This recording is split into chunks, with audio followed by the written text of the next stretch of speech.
What? Okay, so first and foremost, all right, the music. Okay, so this should be non-copyright. This should be non-copyright. Is it too loud? I can't tell because I can't hear it on my end. Is it okay? Should it be? It should be lower, right? I'm assuming it's too loud. And you guys know this, okay? There's a huge responsibility on your part, okay? Lower? Okay. Oh my God, my Stream Deck still isn't working? What the heck? My Stream Deck still isn't working. All right, let's bring it down. A tad? Okay, how's that? I can't hear it, but then again, I'm old. Okay, just turn it up a little bit. How's that? Yeah, rest in peace, my Stream Deck, man. I don't know what's going on. I love you too. What were we talking about today? Anime. I don't know. We got a couple things. Wemby had to sit down with Castle, and I wasn't expecting that. That's cool. Okay, cool. Let's talk about Kawhi being a bum. Guys, I did not watch the game. What happened? I was at the gym. Obviously. You can see the get up. Why the heck? Does it feel like the camera's too close? Am I usually that close? Am I usually this close?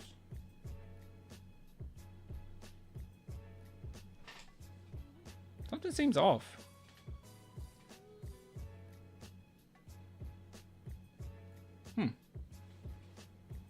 Something seems off.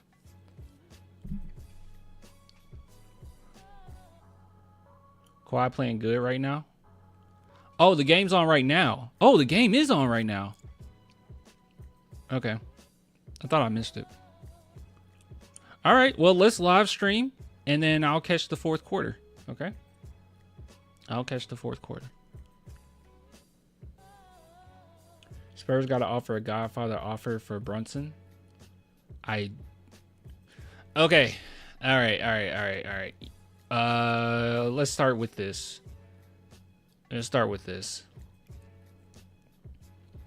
This is more so curiosity on my part, I think. Let's see here. Give me a second.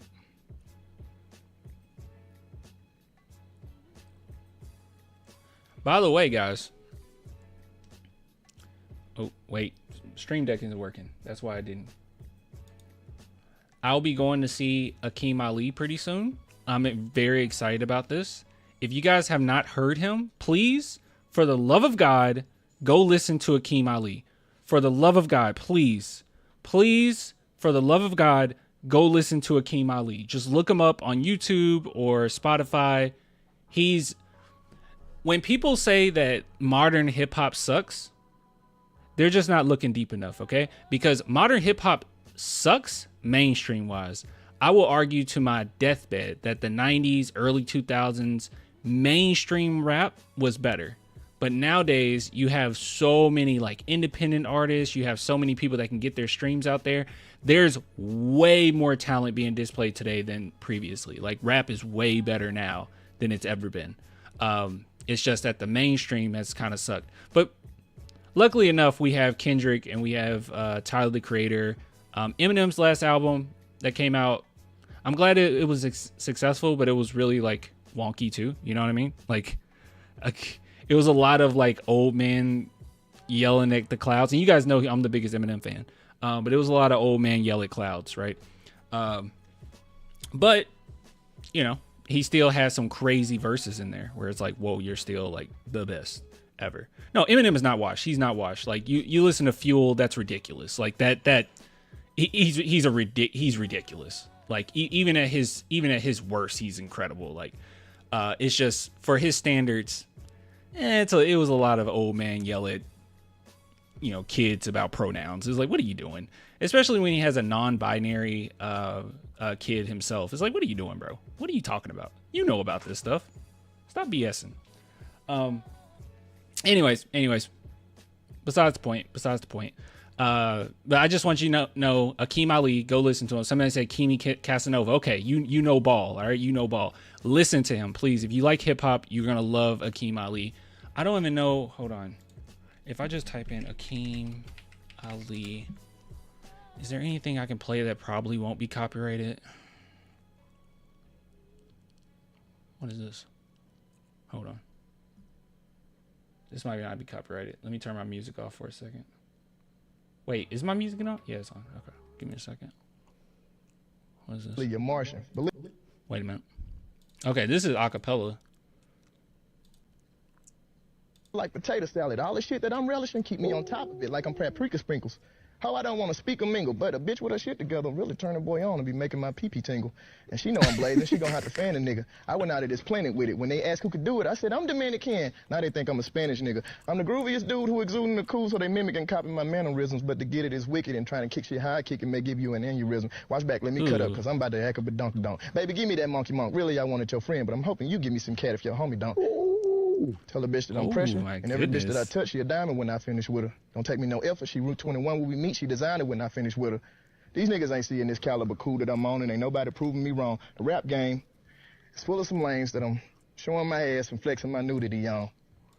Akeem Ali. That's his name, Akeem Ali. He's genuinely like incredible. That's just him a cappella. But like, yeah, I'm like super excited. I don't know if I can play this because I know he plays like Kendrick's song. And because we like that, and I was like, hold on. Look, I know my nuts are Siamese, but you gonna have to split them. I don't see a... I can't. The beat would be copyrighted. But yeah, go listen to him. He's awesome. Go listen to Good Looking Adjectives. I really like that song. Yeah, go listen to that. Kendrick is the best rapper of all time. I'll accept that. If someone wanted to say Kendrick is the best rapper of all time, I'll accept it. I don't agree. I think Eminem is. But if someone wanted to say Kendrick, I can't fight you, bro. Like, I do love Kendrick. And he's deserving of that title. No. If I give you the respect to say Kendrick should be in that conversation, there's no way you don't put Eminem. No way you say Eminem. Okay, I really need to know, Noah. No, this is not offense to you. How old are you? I hate Eminem and still have not acknowledged he's probably the best. Yeah. Lil Wayne? Nah, not Lil Wayne. I'm 20.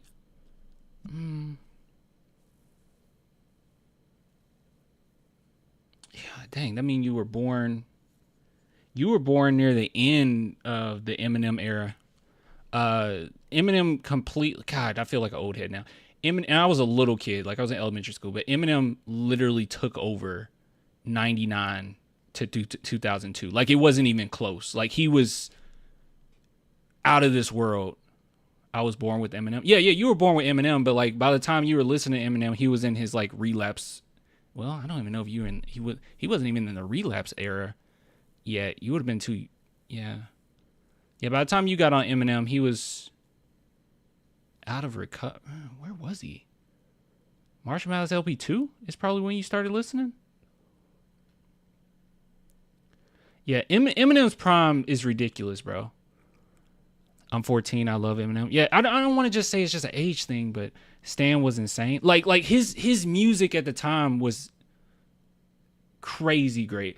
The problem with Eminem today is he don't have anything to rap about, right? Like, mainly what Eminem does, before we get into any Spurs stuff, the main thing that Eminem does at this point is he just tries to outdo himself with, like, rhyme schemes, wordplay. Like, he sounds like a robot sometimes because that's all he's doing. Like, that's all he can do now because, like, when people say, I want substance, all his substance is there. Like, his whole life is in his music. You can go back to Slim Shady LP. You can go back to Infinite, right? Like, it's all there. All the greatest substance is from that time. There's no point in reiterating it now. Like, what are we doing, you know? So now it's just him trying to outdo himself. He just loves hip hop so much he's trying to outdo it. And another thing about him too, like, a lot of white rappers have come and go, or they'll come into, you know, hip hop or start hip hop career and then venture off to like pop music and venture off to all these different things. Eminem is the only one that stayed true to it the entire time because he genuinely is the culture, right? Like he's embedded in the culture. He's part of the culture. Unfortunately, though, a lot of other rappers that have come into the game kind of not necessarily gives him a bad name, but just gives white rappers in general a bad name. He's kind of the only one that stayed true. You know, well, a few others. Paul Wall, you know, he stayed true. Ritz, you know, they stayed true to their roots, I think. Roots of hip hop. But, yeah, I will admit Eminem back then was so far superior than new stuff, not so good. It was ridiculous, bro. His rhyme schemes were ridiculous. And the way that he would paint the picture of what he's trying to say. I brought this up before. Let's see. Sing for the Moment. Sing for the Moment lyrics. I know it doesn't seem impressive on surface, but when you break it down, it's like incredible. But just the way that he paints a picture and he speaks to you. Like, it's like you listen to him. Let's see. It's effortless. It's effortless. It's like he's just talking, even though the rhymes are crazy. Let's see.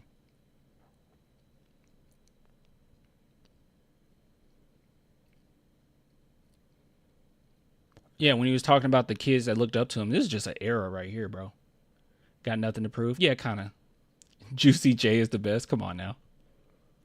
Mumble rap ruined hip hop. Mumble rap is kind of like come and gone. Like we don't have to think about mumble rap that much. All right. So like, yeah, like this is just so smooth, bro. That's why we sing for the kids who don't have a thing except for a dream and a rap magazine, who post pinup pictures on their wall all day long, idolize their favorite rappers and know all their songs, or for anyone who's ever been through ish in their lives. So they sit and they cry at night, wishing they died, till they throw on a rap record. They sit and they vibe. We're nothing to you, but we're the ish in their eyes. That's why we seize the moment, try to freeze it and own it, squeeze it and hold it, because we consider these minutes golden. This is just like so smooth, the way he paints a picture. Even if you go back to Eminem and Jay-Z, right? When everyone said Eminem killed Jay-Z, which he did. He destroyed Jay-Z on his own song. He out-raps him like crazy, and the way he paints it is crazy. Clan, this old dude, we can do. I'm just saying, like, this is like prime Eminem, right? Eminem is like funny because now he's a better rapper than he was, but he's also a worse rapper than he was, only because he doesn't have the content anymore. You know what I mean? He didn't what? Kill Jay-Z? Dang, thanks for the super chat. I screen recorded an article of Sohan being in a dark place since you couldn't go over it last time. Since you needed a subscription, I sent IG DMs. Oh, okay, cool. Perfect. I'll take a look at that. Thanks, man. That's something we can go over. Listen to Pimp a Butterfly. Noah, I'm a Kendrick fan. I'm literally a Kendrick fan. Kendrick makes true art. I'm a Kendrick fan. I will not dispute you on Kendrick. There's nothing you can say to me that will make me disrespect Kendrick. I love Kendrick. I love You, Marry Me. No, I love Kendrick. Kendrick's great, bro. There's literally nothing you can say to me it's just that I think Eminem is the best ever. Funny enough, even if you like ask Kendrick would probably say that too. Like when Kendrick gave his top 5, Eminem was on there immediately. Even if you listen to some of Kendrick's old stuff, like his Control verse, it had Eminem in it. Like you listen to it, it sounds just like Eminem. Tyler the Creator, same thing. Even J. Cole, he got a lot of stuff, and he's talked about how he looked up to Eminem. A lot of his stuff sound a little bit like Eminem. It's like immense influence. Too many people. What? Wait, which part are you confused about? Control verse? Okay, landlord, you got to tell me what you're reacting to, man. You like send stuff and like you just say he didn't, and then what? Like you got to tell me what you're addressing. What are you talking about? Because I can show you what I'm talking about. Nah, it's MF Doom thoughts. They're great. Nah, it's one of the greats. M being the GOAT.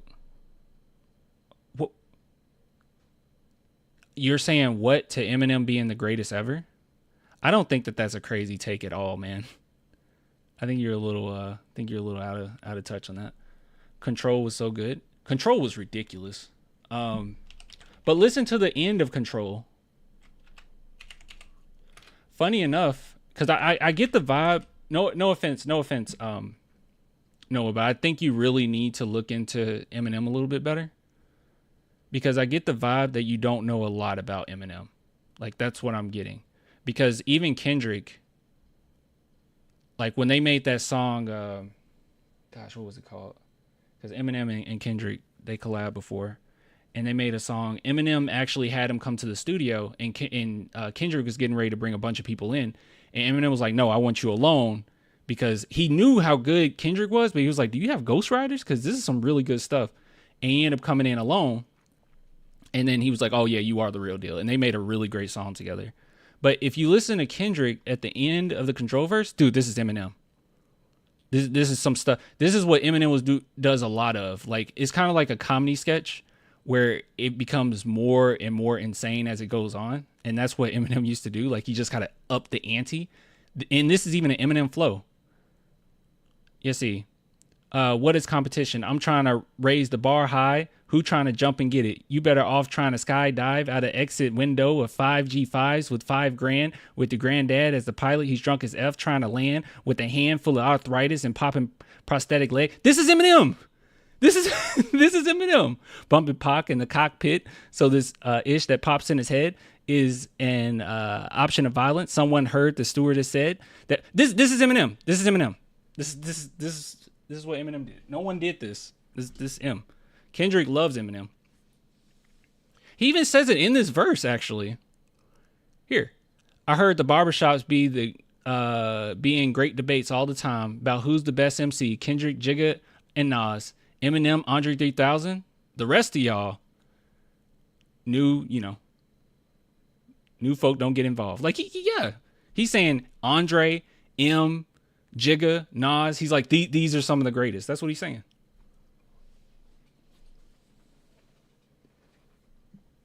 Yeah.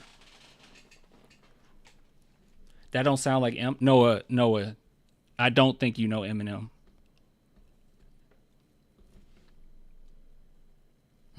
Defending Eminem, defending Kendrick, and defending Sohan. Classic clan content. Oh, you said do. Oh, okay. I'm sorry. Oh, you're not wrong. Okay. Sorry. You're tripping? Okay, wait. Now I'm confused. What we doing? We're talking about hip hop. I first said that I was going to the Keem Ali concert, and then we started talking about new rappers and all that good stuff. As a young white Hispanic male, my childhood was all Eminem. That's a weird description of your childhood being Eminem. What is that? What do you mean?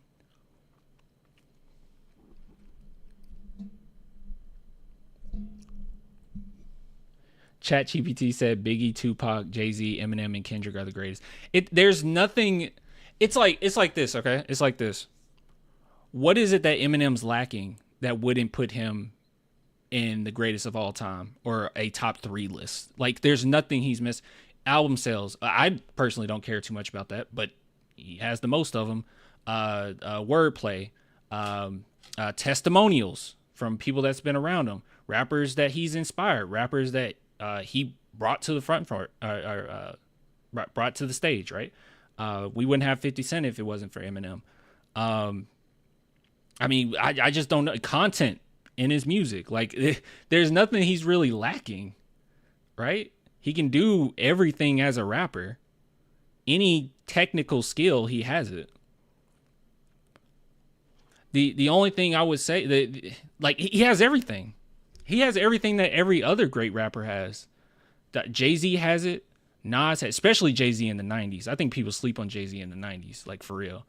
People think Jay-Z they always think of like 2000s Jay-Z, and that's the one that gets a lot of credit, but like the 90s Jay-Z was way better. But Nas, he got it, right? I mean, he was making art at 17. Andre got it. I just wish Andre had like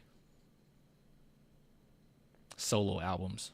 That's the only gripe I have with Andre. It's a lot of features, and then there's Outkast, you know? I got baptized this weekend. That's cool. Clan the M fam, yeah. Dr. Dre really helped Eminem and K-Dot. Yeah, I know the stories about Eminem. They always say like, well, Dr. Dre has said this. He was like, Eminem saved my career.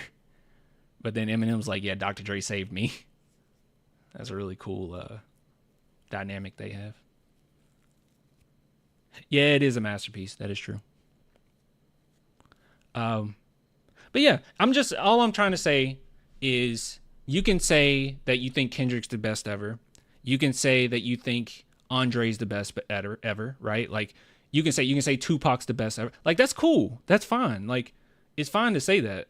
I'm not going to argue with that because they are that great. But like when people start scoffing at the idea of Eminem being the greatest, I don't understand where you're coming from with that, other than maybe like some cringe moments that he's had as he's gotten older. Like there's a few cringe moments, but even if you take this last album and you take a verse like Fuel, it's ridiculous, bro.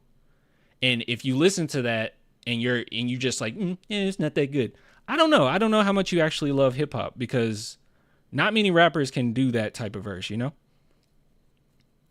That's all I'm saying. I think Clan's the best. I wish I was the best. Just because a bunch of 21-year-old women are listening to Drake say baby girl doesn't mean he makes good music lyrics plus flow popularity. Drake he should not be considered in like greatest rappers, right? Like he has Take Care, which I think is a great album. Come to find out, a lot of it was taken from The Weeknd. The Weeknd wrote a lot of that album. And a lot of other stuff is just club songs or like just something you bob your head to. There hasn't been a lot of Drake stuff that I think a lot of people just connect to, right? Take Care is the only album that I connected to when it came to Drake. Other than that, it doesn't really happen. Eminem got plenty of content. Eminem and Kendrick, plenty of content that I've connected to and I felt. Kanye, nah. We're talking rappers, you know. Kanye doesn't have like the lyrical skill of like to be considered one of the greatest rappers.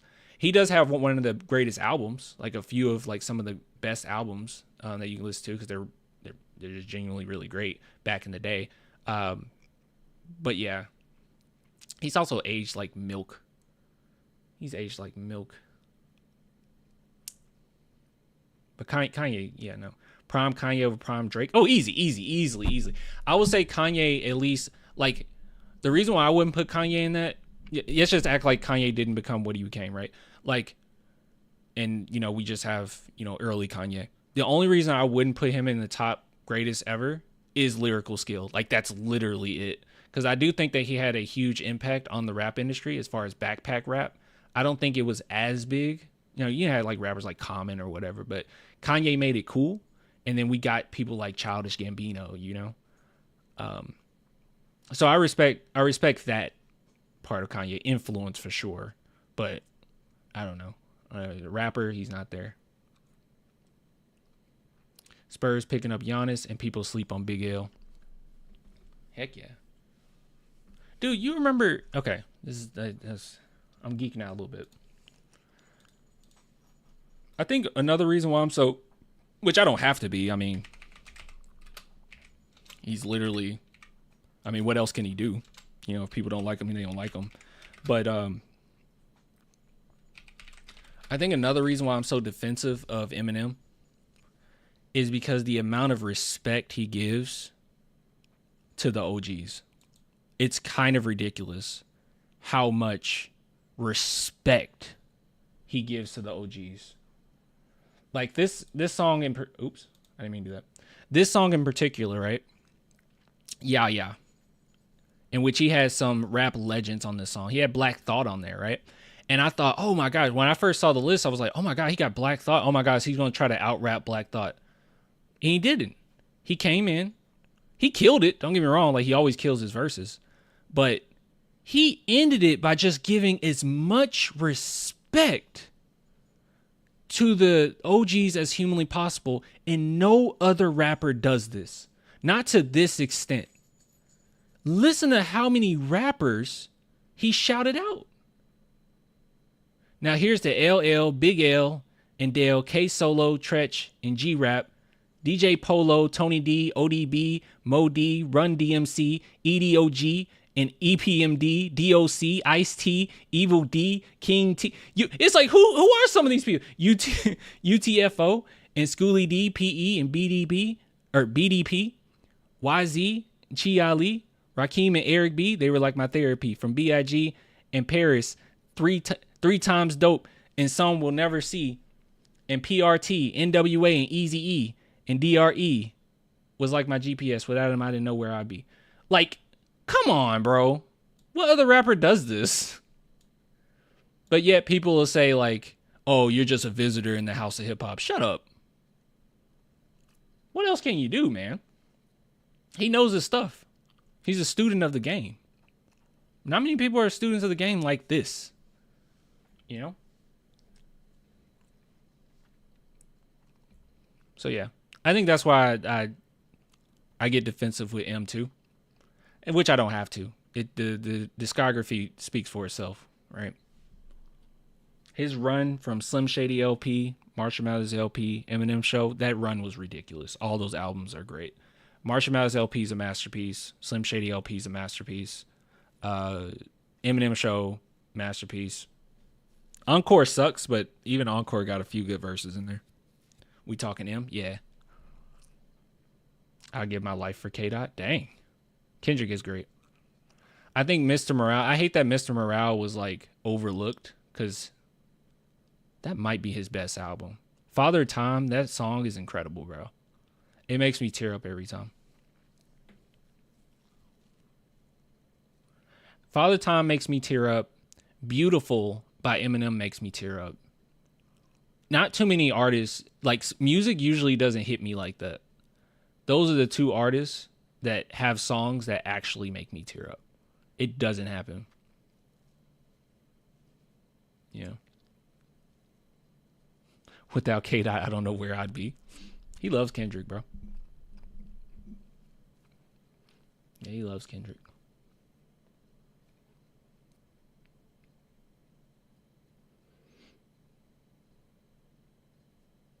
Clan don't cry enough, in my opinion. I do cry a lot. I ain't gonna lie.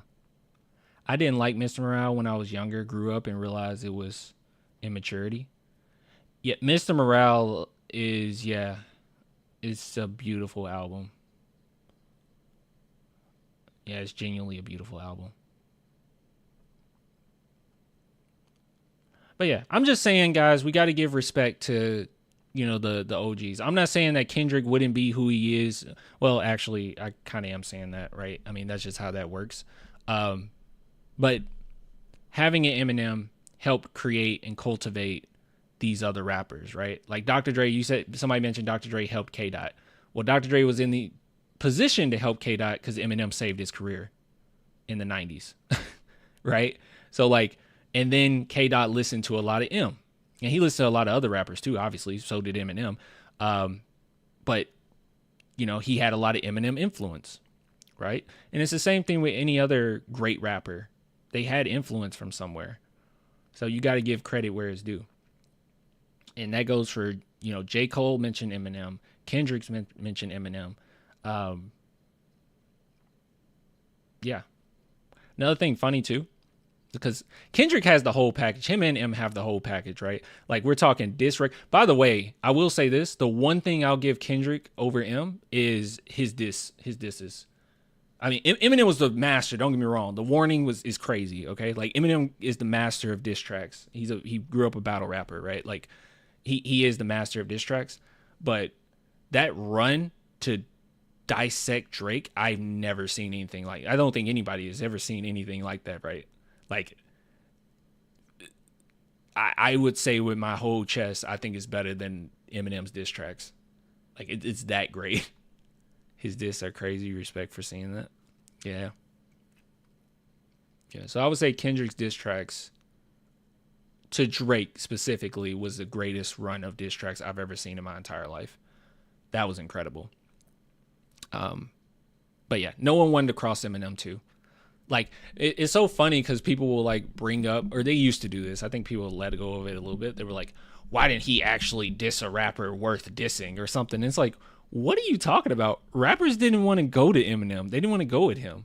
Every single one that did lost their career or got pushed into another genre. They didn't want to go at Eminem like that. That's why prominent rappers, because prominent rappers either one respected him, and well, I guess it's all respect, but they respected him and they didn't want to go at him. They were like, nah, I don't mess with, you don't mess with Eminem. Like, they knew. He's too good. He's too crazy, too. He did not care. He didn't have a filter. Yeah, Bully was crazy. Meet the Grams may be one of the best tracks I've ever heard. It's so good.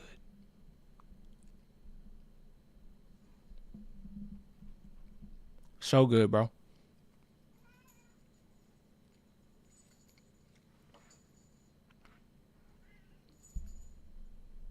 You got extra tickets to the game? I don't live in San Antonio. Oh wait, you obviously Spurs aren't playing. Where do you live? Don't dox yourself. I just mean like, just tell me what the game is too. Like, I guess that's the question. Meet the Grams or No Vaseline? Meet the Grams. I don't really like No Vaseline that much. I feel like that's one of those songs where you just had to be there. To be honest. Oh, I got Seasons? Oh, okay. I got you.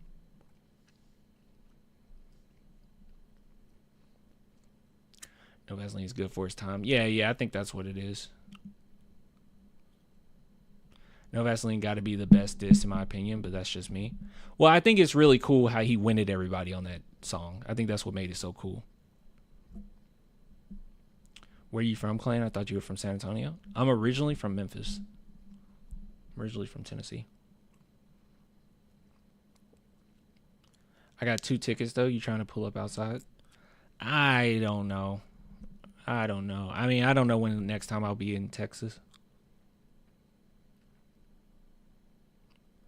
You see construction for new stadium started? No, I didn't see it. Meant outside? I'm a little confused. But where now? San Antonio? Nope, I'm not doxing myself. Nowhere near San Antonio, though.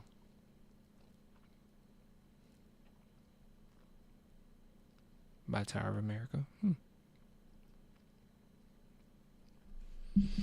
But yeah. Anyways, all I got to say, guys, give respect to all the greatest rappers. Go back and listen to all of Eminem stuff.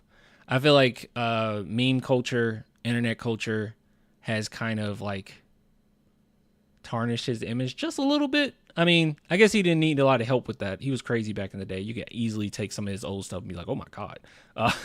But yeah, I do think that some social media stuff is like the whole, that's an awfully hot coffee pot. It's like, yeah, that's kind of a cringy line. And they like people just run into the ground, or like the Venom stuff. Venom. It's like, yeah, he's been memeified, you know?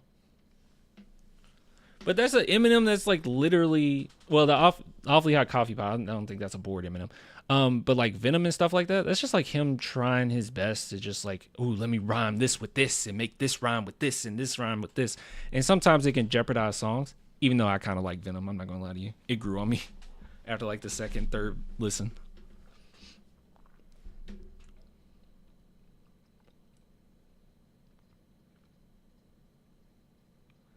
Yeah, me too, Sebastian. He said that the one legend is hard to get behind, even though super influential is Wayne. I feel the same way too, because it's like he just gets so lazy sometimes, man, where it's like, bro, are you even here right now? Like, what are you talking about? What are you rapping about? What are we doing? You know, it's like when he's on, it's like, whoa. But when he just like puts something out, it's like some of the worst things you ever heard. And he does not get enough criticism for that either. I don't know. Eminem's Kamikaze album was underrated. It has some bangers on it. Kamikaze album was pretty awesome. That was like, I think that was the last time Eminem actually brought Slim Shady back. That's why I like this whole like the death of Slim Shady. Even though I got the vinyl for it because I'm just that big of a fan, I thought it was kind of silly to do the whole like bring Slim Shady thing back. It's kind of corny because it's like you already did it, you know? Kamikaze did it for sure. But like I even think back on Marshall Mathers LP2, and that was kind of the point of that album, to address some of the previous behavior that he exuded. But and it seemed like one thing I really hate about the death of Slim Shady is like it felt as if Eminem himself, and I know he does, but through the music it felt like he didn't understand what Slim Shady was, while his fans, most of us, did.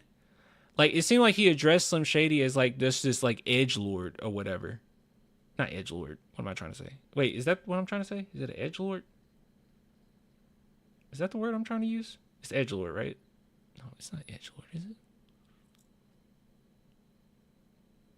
What am I trying to say, guys?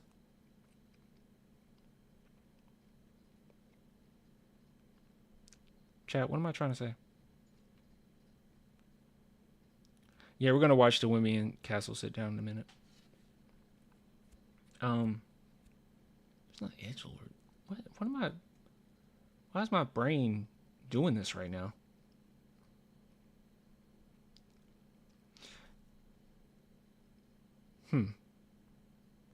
I don't know. Anyways, but anyways, he tried to like depict Slim Shady as just like this kid that just said controversial things, and that's all Slim Shady was. But like Slim Shady was like it was a mixture of trauma, drugs, like that's what he was, and someone casted out from society who just doesn't care anymore. That's what it was, and I don't feel like he ever went deep in that with the death of Slim Shady. It literally is just, he kind of did a little bit, like he was like, hey, I'm an image, or I'm somebody that you use as a mask, you know, to say the things that you really wanted to say. But then most of the album though is like him just saying controversial things. I don't know. Clan, create a timestamp for your live. We literally talk rap and music for 40 minutes. Listen, okay? This is a live stream, all right? This isn't the same as just a video. But you are right. We do need to get into things because I need to, I don't need to stay on late. Okay, hold on. Crap.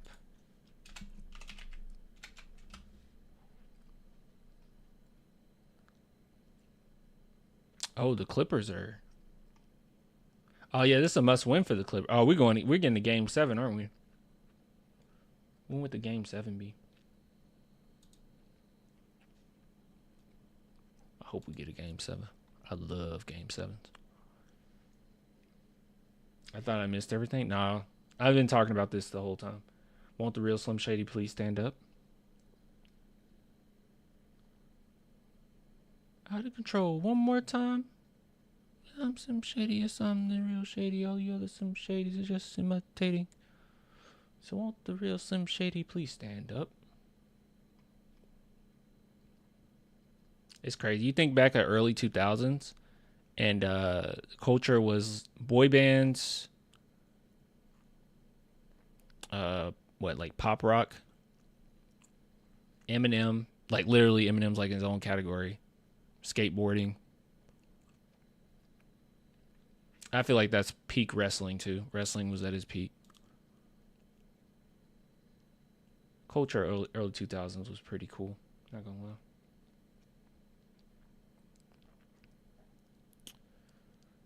Pop culture was pretty cool back then. Let's see here. All right, let's go to this Wemby and Castle talk.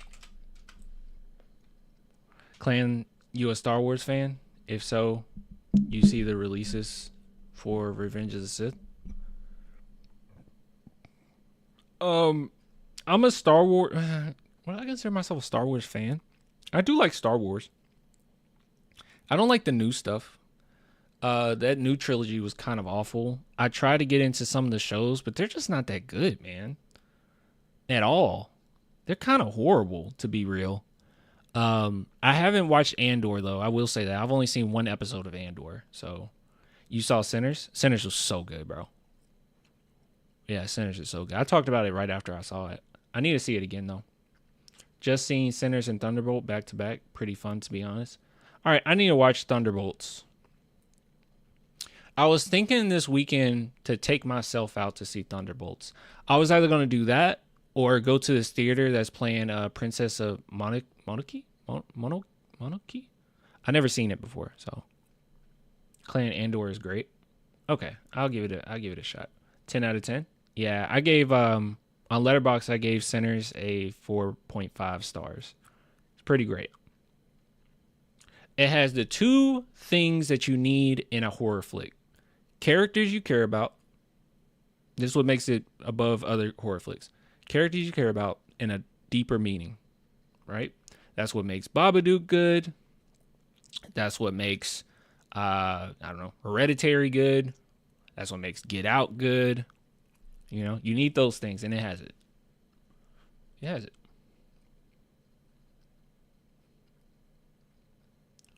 Thunderbolts is more character-driven, which I liked a lot. So, for someone, I'm going to ask you this before we get into the Wemby stuff. For someone who hasn't watched any MCU stuff after Endgame, I mean, I maybe I've seen a movie or two. I don't know. I saw the Black Panther movie. It sucked. I know people might not like that take, but like it sucked. The new Black Panther sucked. I saw something else, maybe. But like someone who hasn't watched any of it, can I just jump into it? Because I know nothing about Thunderbolts. I know nothing about the characters. I know nothing about what's going on. I haven't kept up with any of it. MCU feels like homework. And it used to not feel like that.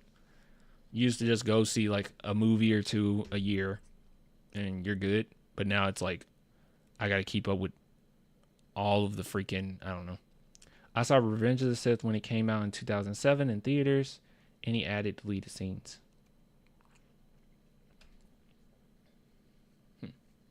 Yeah, you can hop into it.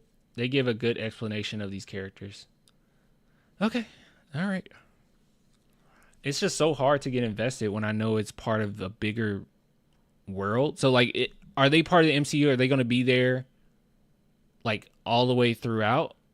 Kind of like Guardians of the Galaxy, that, like, come back with the main crew? Or are they just going to be their own thing? Like,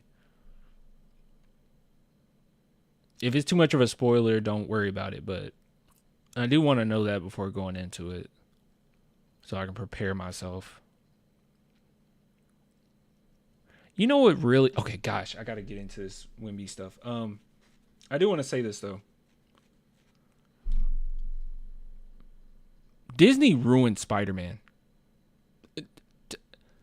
I do not like Tom Holland's Spider-Man. Not his fault. My girl had the same question because she's not that into it, but she didn't seem confused. But yeah, that's a spoiler answer. Okay. They ruined Spider-Man, y'all. They did. I don't like Tom Holland's Spider-Man. He has no consequences for what he does. They kept him like a kid the entire time. He's never in New York, so he's not even the friendly neighborhood Spider-Man. Anything that happens, I guess, is not having consequences for your actions. Anything that happens, they just like brush it over the next thing, the next movie. Not caring about Uncle Ben is disgusting. I'm sorry. And you go through 3 movies. Well, what, 4 movies? 5 movies that he's been in? 6? I don't know. It's a lot of Spider-Man. You go through all these movies just to put him in the place that he should have been at the beginning. Like, what is that? No Consequences did we watch the same movies? Every single issue that Spider-Man has is just like tied up in a nice bow by the end of the movie or the start of the next movie. Every single thing, every single decision. The Spider-Man it's not the same. You go back to Tobey Maguire's Spider-Man, there is immense consequences for his actions. Even the horrible The Amazing Spider-Man movies, there is real repercussions for Spider-Man actions. There's no real repercussions for Tom Holland's actions. It's cleaned up by the end of it. And even if there are consequences, like I said, by the next movie, it's okay. It wasn't until the last Tom Holland movie that they actually gave like weight to anything. But why did it take all of that? His identity got revealed. Aunt May is dead, and now nobody knows who he is. That's what I'm saying. His identity got revealed, and what happened the next movie? When his identity got revealed, what literally happened the next movie? They act like it wasn't even a big deal. And then Aunt May's death, that was just a way for them to put him, like I said, the last movie, that's just a way for them to put him where he should have been in the get-go. Trying to take out Uncle Ben didn't work. So they're like, oh, we need to make sure he goes through something. Making sure everyone forgets who he is a way to put him back where he should be. A broke kid that doesn't have any ties to big money, big names, big gadgets, or nothing like that, so he can be the neighborhood Spider-Man again. They did all of this just so he could be Spider-Man. That's stupid. Just have him be Spider-Man, and you can still put him in the Avengers, but let him be Spider-Man. It's when you tie everything together where it just gets ugly. He's never in New York. He's never in New York. It's always away from home. Spider-Man too far from home. Spider-Man didn't make it home yet. Spider-Man will be back in New York soon. Like, it's like what are we doing? Put him in Spider-Man. I mean, put him in New York. Jeez. Even Flash Thompson. I didn't read your whole comment. I see Flash Thompson. Flash Thompson, is he a bully? He's not a bully. He picks on him sometimes. You know, nothing's a big deal in those movies. MJ finds out his identity. It's not really that big a deal. No true consequences for that. What makes Spider-Man relatable is he has to make tough decisions. And he's just like the everyday person, right? And there's consequences to what he has to deal with.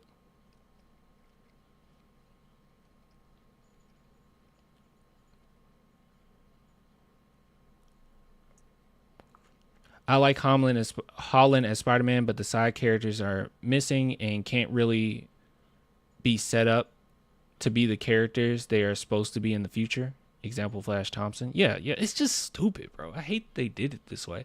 I'm not saying Flash Thompson has to be like a 90s, caricature of bullies or anything, but like you can make him a real bully, even if you modernize it. But that was not a real bully. That's just somebody that's like slightly irritated by Tom Holland, and honestly kind of rightfully so, because he's a little annoying sometimes. Clan Tom Holland Spider-Man and Captain America Winter Soldier. Oh, you mean Civil War? Killed it for me at that point when he talked about Star Wars and the Battle of Hoth. Made me feel like he was an annoying cousin you avoid. Yeah, Sandman and Electro, old Spider-Man has created his own opponent. Yeah. Yes, Spider-Man's consequences. Spider-Man has real consequences to his actions. That's what I'm saying. Like, so I hear you, RJ. He was in New York in 2 of the 3 movies. Bro, he was not. You cannot tell me you felt as if Spider-Man was connected to New York, RJ. Like, come on. Not the same way. And even though the Amazing Spider-Man movies, I don't like them. But not the same way Andrew Garfield or Tobey Maguire was connected to New York. Like, they felt like New York. Other than Peter Parker, Tom Holland, in his movies, like doing a backflip for New Yorkers or whatever, you don't really feel it, right? Maybe the first movie, they did do a decent job of it. But when you immediately take him out of that environment, the next film, it's like a disconnect. When you're throwing him all these huge, larger than life missions, right? And then you're taking him out of New York. He's not the amazing. He's not the neighborhood Spider-Man anymore. You know, the reason why the original trilogy was so great, well, first two were really great, is because he was New York, right? Like, you don't get that scene of them lifting him, you know, and protecting his identity like that. You don't get it. Everything's too larger than life when it comes to Tom Holland, you know? And by the way, I like Tom Holland. I will say that, okay? I don't like the Spider-Man movies, right? I think that his riffing on his quippiness when it comes to like talking to villains and stuff, I think he's great at that. I think Tom Holland genuinely is great at that. I think he makes a good Spider-Man. I just think that the movies aren't Spider-Man. They just aren't. You know, other than a few characters having the same name. I don't know. Have we talked Spurs yet? Nah. Talking Spurs, huh? Yeah. Wait, no, we weren't. That's fair. Yeah. Yeah, I do like Tom Holland. Clan, I like Tom Holland too. Yeah, I like him. I like him as Spider-Man. I just don't like the Spider-Man movies. Each one of them, dude, I was just waiting for the stakes to be high, and I never felt it. I never felt like the stakes were high with him. Maybe the first movie they did with him was okay, you know? And he does make a good Spider-Man. Tobey Maguire is my Spider-Man. Tobey Maguire, he's a good Spider-Man. I think he was just in better movies. Tom Holland over Tobey Maguire over Andrew Garfield. I will say all three of the Spider-Man we have been good, like at their role, right? Out of those three, Andrew Garfield's the best actor. So I would rather have more Andrew Garfield Spider-Man. But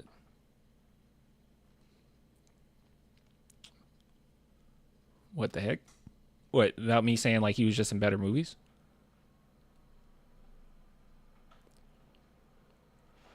Tom Holland nailed Spider-Man dying in Iron Man's arms in Avengers Endgame. Avengers Endgame sucked. I rewatched that movie and I realized that movie actually sucks. Infinity War was really good. That's peak.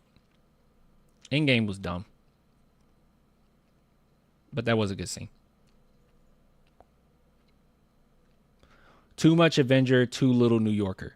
And I think that what you just said, I think that they realized that, and that's why they went back on everything. But it just irritates me as a viewer to go through 3 movies for Spider-Man to become Peter Parker again. Like, for him to be at where he should have been day one. Just because the fans have seen too much of it before. It's just been too much. We've seen it so many times. If you want to go in a different direction, just do a Miles Morales film. Stop with the nonsense, right? Dude, I didn't even realize my music wasn't on. Like, stop with the nonsense. If you want to do that, just do a Miles Morales film.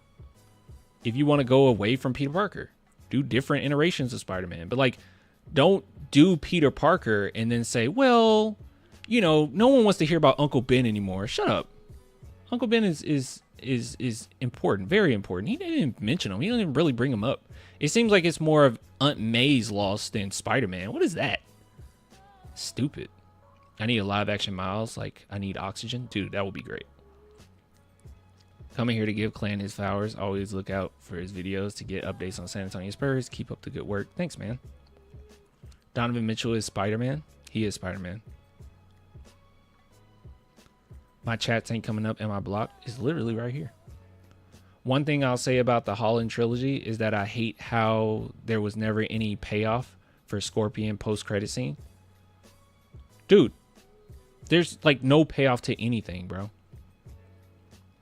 Literally another thing that's frustrating about Tom Holland's trilogy, and hopefully they do right by him, bro. Do not connect him to the bigger verse. Please just leave it alone for now. But one thing about Tom Holland that is very frustrating is the last movie, even though they did everything they could to put him where he should have been, what made that movie great were the other Spider-Man. And what made that movie great were other villains. You didn't even give Tom Holland a true villain of his own, right? like you chalked it up to like all these guys just need a serum so they're not evil anymore. I think that takes away from the characters, and these aren't even his villains. You know, like what connection do we have between him fighting the Green Goblin? That's not his. That's not in his world. Like there's no point. I guess that's my issue. The whole point of the movie is to put him where he should have been to begin with. But there's no like. There's no true arc like the other Spider-Man had, because they had their own box, right, of these villains that grew over the course of a few films. Spider-Man don't really have that, or Tom Holland doesn't really have that. Why is his best villain Green Goblin from 2002? Like what are we doing? I got a lot of love for Tom Holland's Spidey. I'm biased because Spider-Man is my fave, but like these criticisms aren't wrong. Can't even disagree with your take on it. Yeah, it's ridiculous, bro. Clan Without Spoilers, how was Sinners? Great actors, great direction, a scene that literally makes you want to levitate out of your seat. When you get to that scene, you'll know what I'm talking about. Deep meaning behind what's being said, right? So don't let it go over your head. I think it's pretty blatant, but like, I don't know. One of those movies you can watch over and over and catch more nuances on what's trying to be said. Cool how they utilize vampire lore along with cultural appropriation. What else? Literally, my only criticism of the film is Michael B. Jordan's mustache. I get so tired of every movie him having that same beard and mustache. It's annoying. It's stupid. I think that is fine in most films.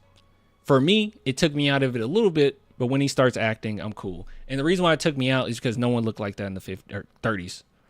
Nobody had that. Everyone was clean cut, or they had like a small little mustache. They didn't have that, right? So it makes him stand out more than he should. Other than that, I thought it was great. Sebastian says amazing, phenomenal, breathtaking. Yeah, I agree. Agree to disagree. I still take the Holland trilogy over the Amazing Spider-Man movies any day. Oh, RJ, that's not a disagreement. I take Tom Holland's movies over the Amazing Spider-Man too. It's just that all I'm saying is the Amazing Spider-Man had true consequences for his actions, and it didn't take like 6 films to do it. But the Tom Holland trilogy, I do think, are more entertaining and less flawed than the Amazing Spider-Man stuff.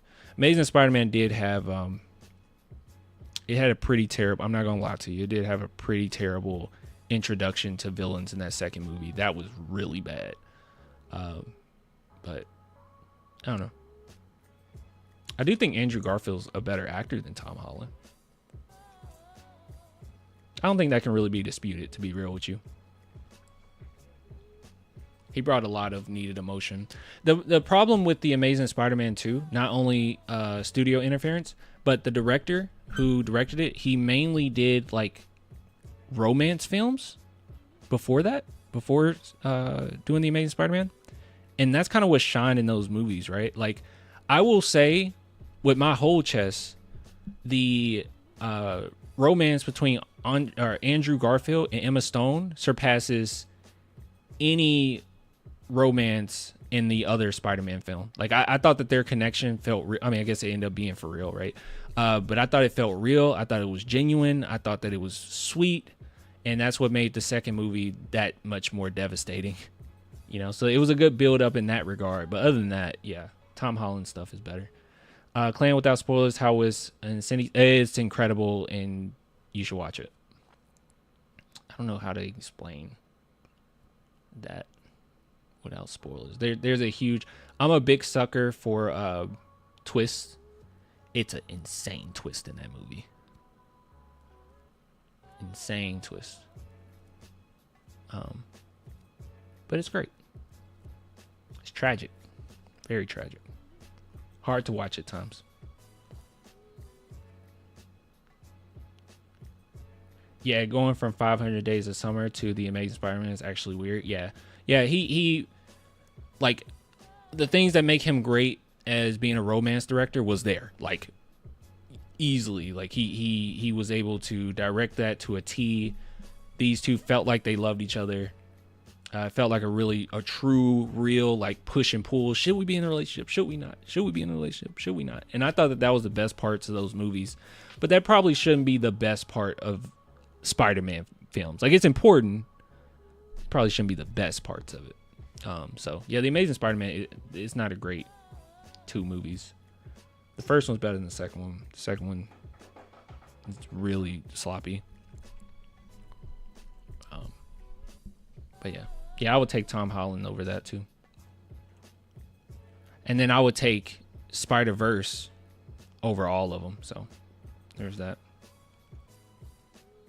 Yeah, I'm going to watch Warfare. I don't know when though. So this weekend, I'm probably just going to go see Thunderbolts, honestly.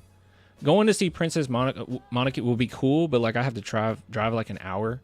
I can just drive like 5 minutes and go see Thunderbolts. So I'll probably do that. I'll treat myself to that either tomorrow. I might just do it tomorrow. All right, let's get some segments out of the way, so I have time to do that.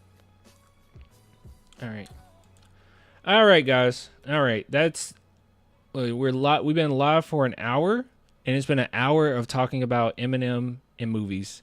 Now it's time to talk. Now it's time to talk about the San Antonio Spurs. Oh, yeah, that's right. My stream deck isn't working. Here we go. All right, so sit down with Wemby and Steph. This is kind of strange. This is kind of strange, okay? Them sitting down and talking. This is a little weird. The reason why I think this is a little weird is like, I don't know, it seems like you do this after you got a lot of history together. You won a championship or whatever. But it's cool. It's cool. I'm assuming Wemby's going to be doing the interviewing. Let's... My pleasure to announce the key. Yep. Rookie of the year. Is that his people? Is that his people? That his dad? I actually never seen his dad. Okay, let's skip through a little bit. Wait, is it music to this the whole time? Hold on. Glad we... There is music to it. All right, give me a second. Speed up just a little bit. Let's turn our music off, chat.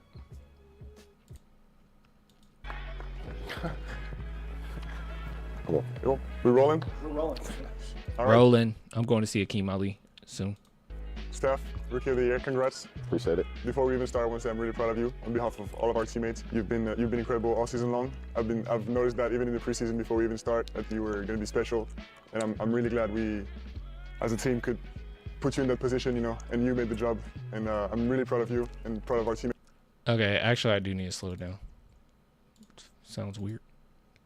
For making that happen. Appreciate that. Yes, sir. So how does it feel? Feels crazy. I mean, we've been waiting on this day for a long time. Yeah, this is kind of strange. Like, he's like reading off a paper. This isn't going to be a conversation. Well, it's only 4 minutes long.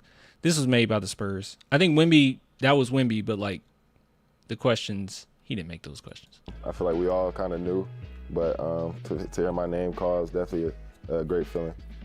Definitely. What does it mean to you that, you know, you've gained this award? Your name is in history. It's the only time in your career you can win it. How does it feel to know that? I don't know if he even realized that. It seemed like his eyes kind of lit up after he said, "You're in history." I bet you he didn't even think of it that way. That, you know, you've gained this award. Your name is in history. It's the only time in your career you can win it. He lit up. How does You it saw feel that? to know that your name is in history now? I mean, it feels... You say it was awkward for some reason. It was awkward because they gave Wemby questions to ask. But he's putting a little bit of his authenticity in it, I think. Does he have slippers on? Did they got Wemby out of bed? Check the Wemby slippers. I promise I did not see your message until now. Okay. I really don't know how to explain it, honestly. I mean, if you would ask me like They just waked 2 him years up. ago, if I'd be right Woke here, him up and they're like, I mean, hey. I probably would have said no. So, you know, to even be in this seat is a blessing. So, you know, I really don't take none of it for granted. It's great. You're coming off of a national championship with UConn. Very different from anything I've known in my career before. So tell me a little bit, how do you think that helps you? in the NBA? I mean, those environments are so. I don't want to hear about. Okay, I've said this time and time again. All right, he is him. All right, he has it. I don't know if he'll end up being a superstar. I don't know, but I believe in him. I think he'll be a star in the NBA. A lot of people always bring up like, "Oh, Clan, you give so much credit to all these other guys, but you don't talk about Steph Castle enough." Steph Castle, I have higher hopes for Steph Castle as a player than I even do for like Sohan, right? Like I do. I truly do believe in him. And I think that winning a NCAA championship, while it's not a requirement, obviously, I mean, throughout history, it's not a requirement for you to end up being great. I think that is a good indication. If you watched him with UConn, he played many different roles that they needed at the time. He was adaptable, and it takes a lot of willpower, it takes a lot of focus, a lot of concentration to basically play multiple game sevens to a championship. And he did it. He was poised the entire time. He has it. He has that it factor, right? There's very little flaws that I can see in his game for the future. Has the size, has the strength, has the speed, has the basketball IQ, has the defense. He lacks the shooting ability right now, but that's how great he was this season, that even without a consistent three-point shot, he still made teams pay. So there's a lot to look forward to when it comes to Castle. People have asked the question, like, would you trade him for Giannis? I feel like if it's just 1-to-1, which it won't be, sure. Like, I don't think I'm not crazy, right? But at the same time, he's one that I think the Spurs are definitely going to try to hold on to. Like, there's a few players they're going to try their best to hold on to. But that's another segment for another time. Bro is a 6'7" point. He's a 6'7" point who could play shooting guard, who can play small forward, whatever you need, right? Like, positionless basketball is the bread and butter of the NBA. So different. I mean, to win a college championship, I mean, people don't understand how hard it is. Like, this, I don't even know how to explain it, but it makes it easy to, be fearless, not really, shy away from anything. So, see, that's what I'm saying. It's multiple game sevens. Playing those kind of environments, I feel like you could play anywhere. So, I mean, you've definitely been in high-stakes game before. No, I never, but each one was. It's definitely a great feeling. Yeah. So, at what point in the season did you think you were going to win it? And after that, I'll tell you when I thought you were going to win it. When you thought I was going to win it? Okay, that wasn't in the script. So that's that Wemby authenticity. Point of the season when I thought I was going to win it was probably after Christmas, going up into All-Star break. That little section right there is when I felt most confident that I was going to win it. Yeah, okay. For me, I mean, when knowing you were going to win it, I was in the preseason. When after a few games, you told me, yeah, the game Oh, is this the win? You said Wemby has a LeBron moment. Is this it right here? is finally starting to slow down. It's starting to slow down for me a little bit, but kind Yeah, that's on my birthday. of getting adjusted to the physicality of it. I was like, it's not supposed to happen now. So yeah, I was pretty sure. I was confident. Obviously, you can accomplish this goal without I don't think he's lying though. LeBron lies. That's the difference. a bunch of people. Who do you think of the most? Who contributed to most? Do you think to help you get here? Definitely my family. Keeping me level-headed with everything, keeping me always humble, no matter how good I was playing. Keeping my head high, no matter how bad I was playing. So. Wait, is that his family? Good I was playing. Keeping my head high, no matter how bad I was playing. Oh, is that his mom, dad, and sister? His little sister? Oh, ain't that sweet? And none of them dress. None of them dress like super flashy. You love to see it. And so. They're all humble. Come on, bro.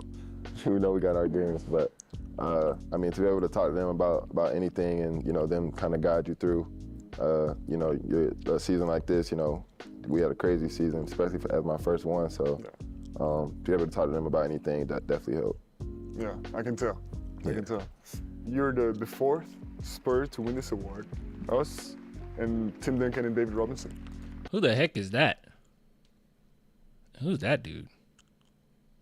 Who are these bums? Isn't it crazy to be in the same category as these guys? Definitely crazy, especially with all the people that's been on the Spurs to only have, those four. It's really sweet of these two GOATs here to, take some pictures with some fans. It's really nice. One Rookie of the Year is definitely crazy. What do you think of our future, knowing that? I mean, I feel like our future is really set. I mean, it's only trending up. All right, so he's not getting traded. That's a wrap. I hope you guys know that. By the way, I hope you know this as well. Any move that's made, Wemby co-signs it. Yeah, he co-signs it. Okay, all right, that might be a little bit exaggeration. Not every single move, right? But they do ask him. They ask him, like, maybe not the specifics, but, hey, would you be willing to play with Fox, right? They're going to ask him that. Hey, what do you think of Steph Castle? They asked him that. So he does sign off on it and talk like this. That wasn't scripted. I don't think that was scripted. Wemby really wants Castle there. He really believes in Castle, right? So I don't think he's going anywhere. You know, I mean, from the little glimpses that we showed this year, you know, before you and Fox went out, you know, to add that, you know, in our back pocket for next year plus more. I think that's just common knowledge. Clan insider info. No, I think that's common knowledge that Wemby signs off on these. I'm pretty sure you could probably Google it. I don't know what you would Google though. Maybe ChatGPT it. I mean, it definitely just speaks super highly of our future. Yeah, I definitely wish we had spent more time together. Yeah, for sure. We got many years to do that. That's it for me. Thank you for taking my questions and congratulations. You hear that? We got many years to do that. Again. Yes, sir. So proud of you. Appreciate it. Oh. Now we got to run it back to whoever we get. Whoever gets, they got to get it, yeah. Oh, whoever comes next, they got to get. Yeah, that's not going to happen, guys. That's not going to happen. We're not going to see a Rookie of the Year for a while because you guys are that good. We're just not going to see it anymore. Unless we skyrocket to getting Cooper Flag, which is possible. Next year they'll do it for Cooper. It is possible, July. It is possible. Okay? It is definitely possible. Okay? Well, I'll leave you on this, okay? There's some hopium. I did it in another video. We'll do it again. Let's see. NBA draft. Was it results? I think it was results. Let's see. All right, here, look. So right now the Spurs are projected around 8th, right? That's where we're expected to be. You look at recent history. We can go to 2024. You can see the Rockets skyrocketed 6. Every year it happens to a team. And the Atlanta Hawks skyrocketed 9 spots. You can see, okay, it didn't happen for us because it was rigged. Let's see. The Kings went up 3 spots from 7. I think we get some bigger ones in 2021. Or maybe not. You can see that the Toronto Raptors, and the reason why it's like this is just how it's set up, right? I think I'll go over that in a minute. You can see the Hornets went up 5. So every time, ever since they changed up the draft, it's not mock, is it? Gosh, it's not mock. What is it? It's like odds, pick odds. Yeah, here we go. So yeah, so you can see there's this big gap here, right? So yeah, you have a decent enough likelihood of being in the top 4, right? So the Spurs got a decent chance. Okay, it's not perfect. Maybe not as good as the Nets' chances, not as good as Toronto Raptors' chances, but they have a chance to skyrocket into those top 4. We just gotta, cross our fingers for a few picks, and if we're in that top 4, anything's possible. I want Carter Bryant. I do too.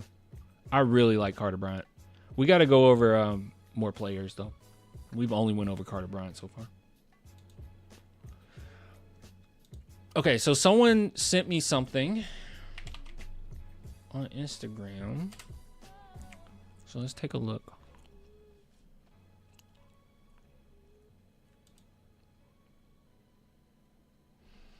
All right, you say you sent me it. Oh, dude, cool. All right, hold on. All right, how do I just download this? How do we download this, guys? Dude, he gave me this whole article. How do I download this?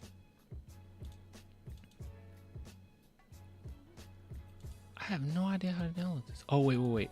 No, wait. How to download IGDM video.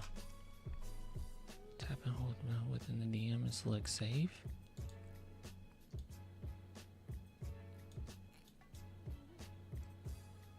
I can't do that. I gotta say on PC.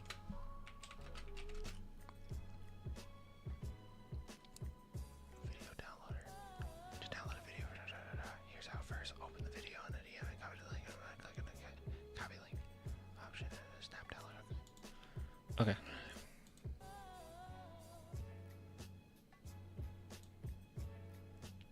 Okay, I can forward it. Where's the URL? Okay, maybe I just use this. Let's do snap downloader IG Instagram downloader. Please come up.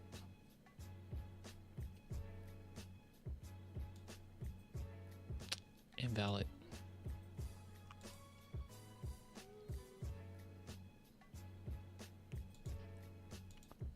This is frustrating because I can't even pause it.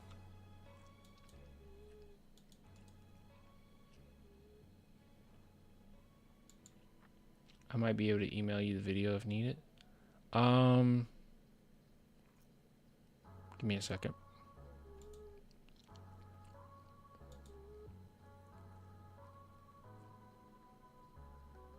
Oh my gosh, this is a big file.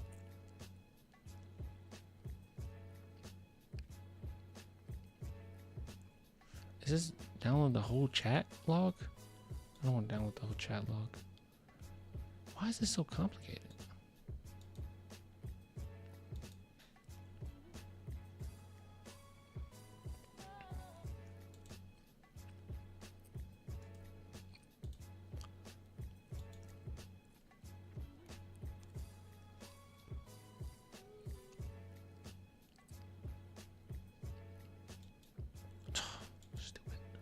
Stupid. Clippers won. Dope. Game 7. I won the game 7.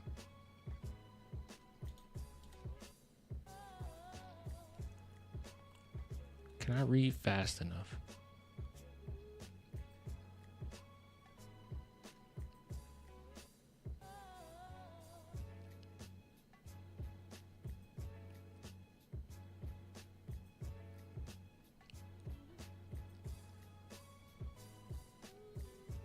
Okay. All right. Yeah, you might have to send it to me. I'm gonna be honest with you, because I don't understand why I can't download this. Download. Wait, actually, hold on. You might not have to. Give me a second. If I download it.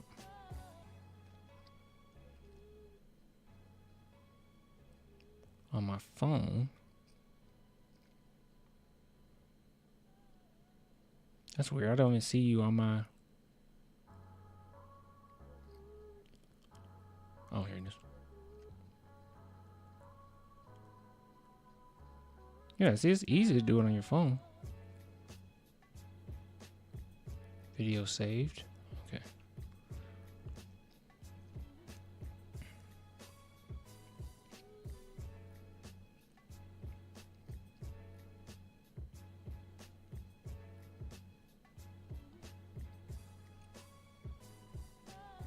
Let me do that.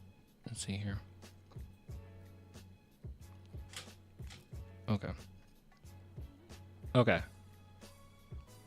All right, I think we're good. Give me a sec. Luka to San Antonio 2026. Maybe. I would rather have Luka than Giannis.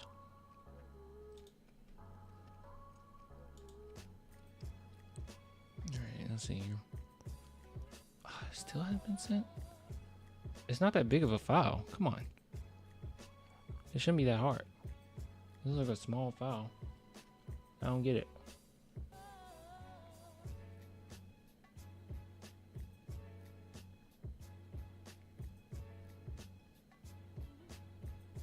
That. What the heck? Hold on.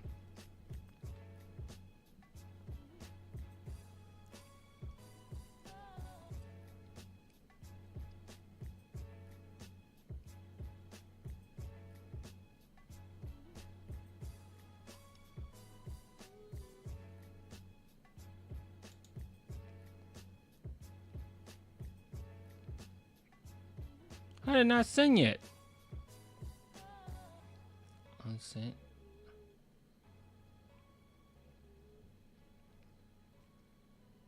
Queued. What?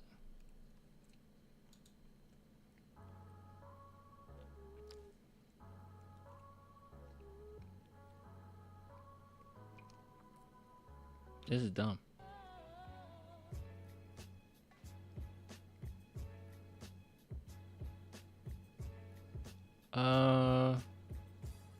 Okay. If you don't mind doing that, that would be cool. Cause yeah, I don't. For some reason, it's not sending. So that would be great, bro. If you could do that, that would be cool. Cause yeah, for some reason, it's not sending. I'm trying to send it to myself, but it's not going through. So yeah. Gotcha, bro. I seen you messages when I sent. Okay, thanks, man. All right. Let's see what else we had here. I think it was about Giannis. I probably just more so want to pose a question. Wait a minute.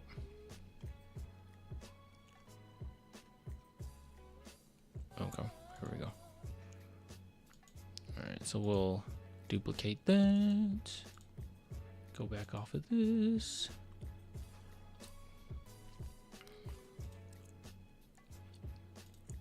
Okay. All right. Okay. All right. All right. Okay. All right. Okay. There's been a lot of talk.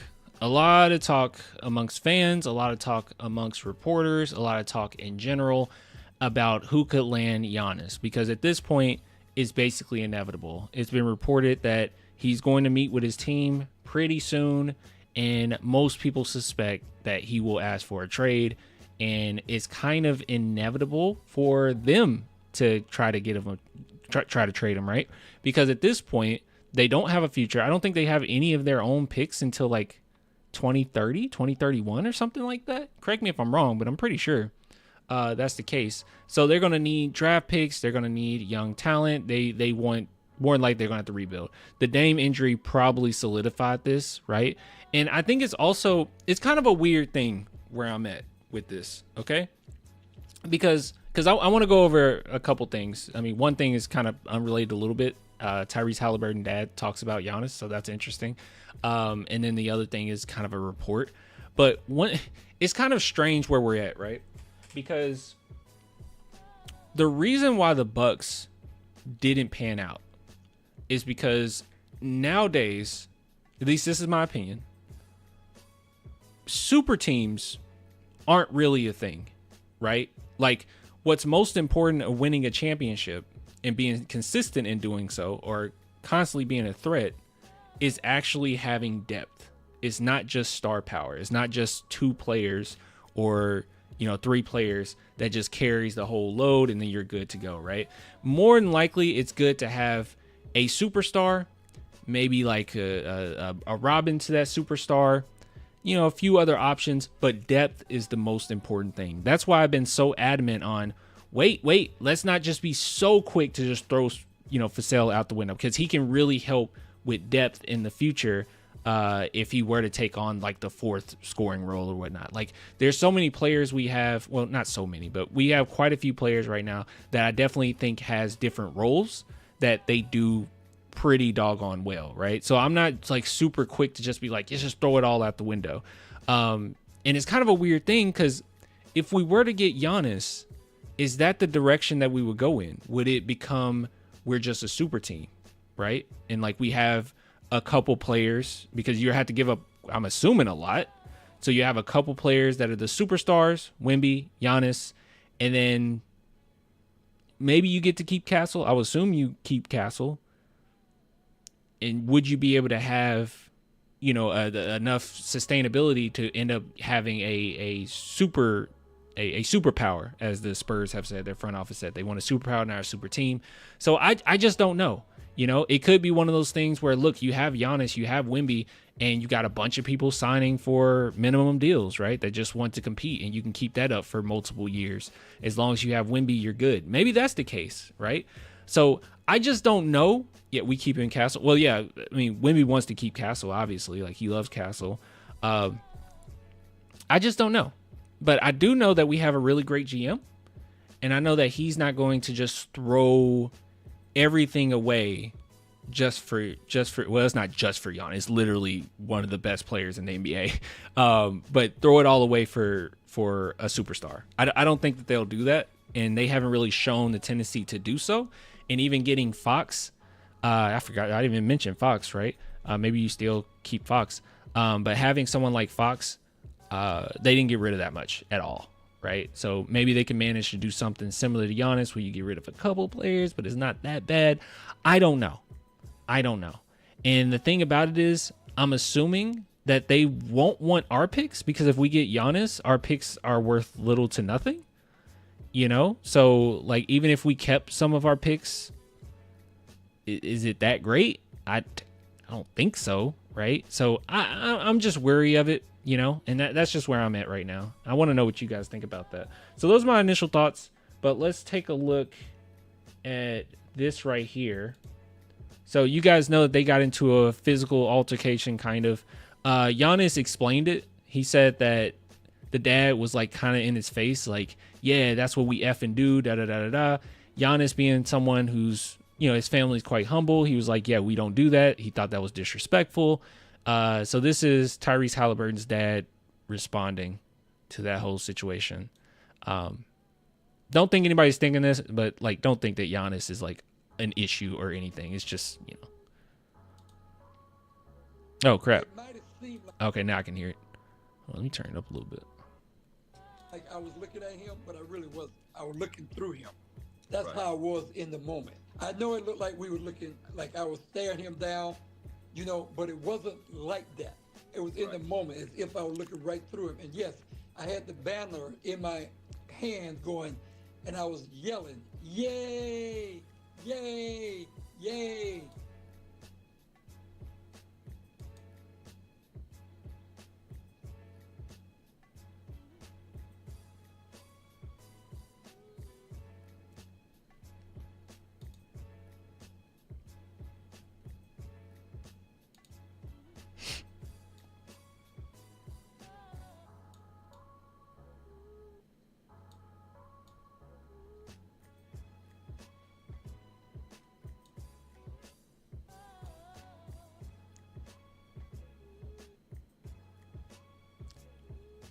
I know it looks like I wasn't saying it in front of his face. His face just happened to be there.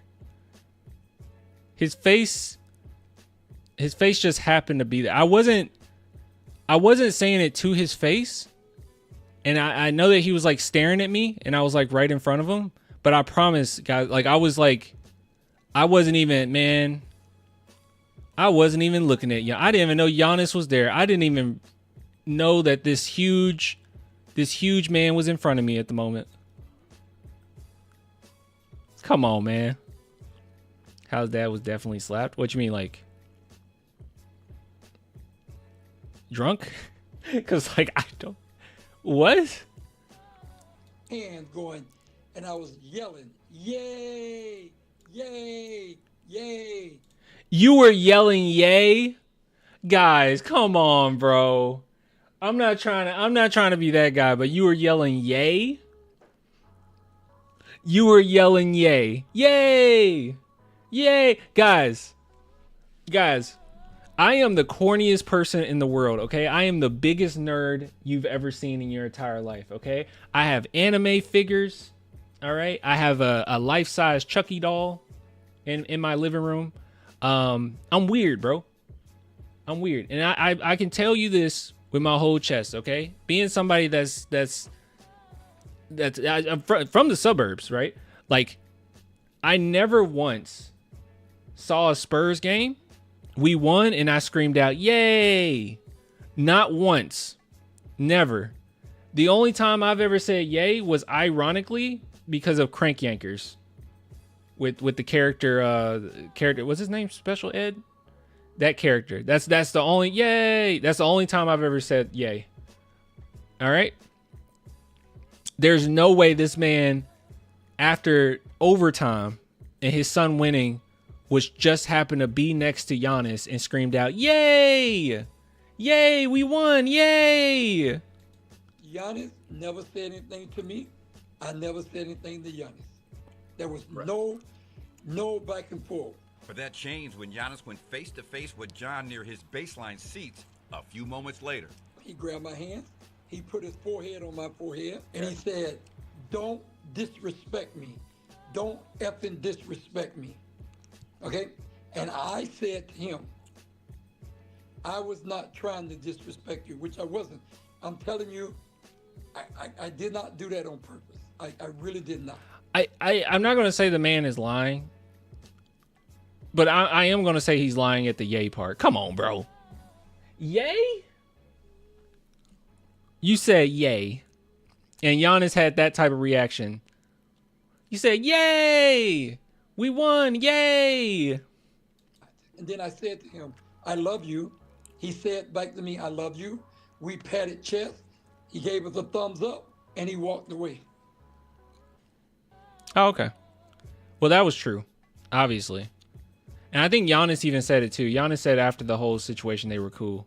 Hip, hip, hooray. Yeah. He was like, "Hip, hip, hooray. Hip, hip, hooray. We won. Hip, hip, hooray." Come on, bro. Anyways. That's funny. All right. And then we have this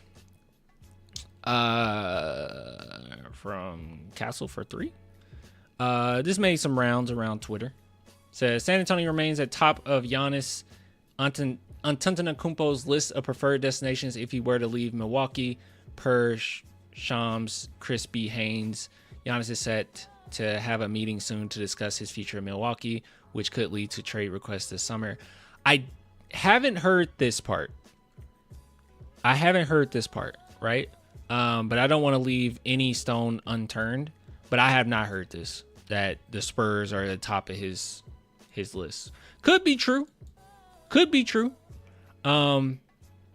But I'll say this, okay? As skeptical, well, I'm not skeptical of Giannis, okay? Giannis, we get Giannis, we're instant, like, championship contenders, okay? I will say that. We're at least going deep in the playoffs, I would assume. But I will say this. If Giannis comes out and is known around the league and is known to the San Antonio Spurs and known to the Bucks that the only team he wants to go to is San Antonio, we could probably do another finesse. Maybe. We could probably do another finesse, though. But I think the Bucks made a huge mistake by not buying into depth and going the super team route. And I'm just wondering if that trade for Giannis would put us also in that scenario. Now, we're definitely be in a better situation, right? We won't be dealing with any aging stars or nothing like that. And, we'll have a super solid team, a pretty good foundation, even if you got rid of everybody and you just kept Fox, Wemby, and Giannis, right? That's a crazy great foundation. But I don't know, guys. I definitely want a superpower in the NBA. I definitely want a dynasty. And unfortunately, I don't know if you can get Giannis while also having that. But Giannis has many years left, right? Many years left. So, I don't know. Clan Halliburton's dad, like Jimmy from South Park, saying, "Wow, what a terrific audience." That's funny. I love South Park.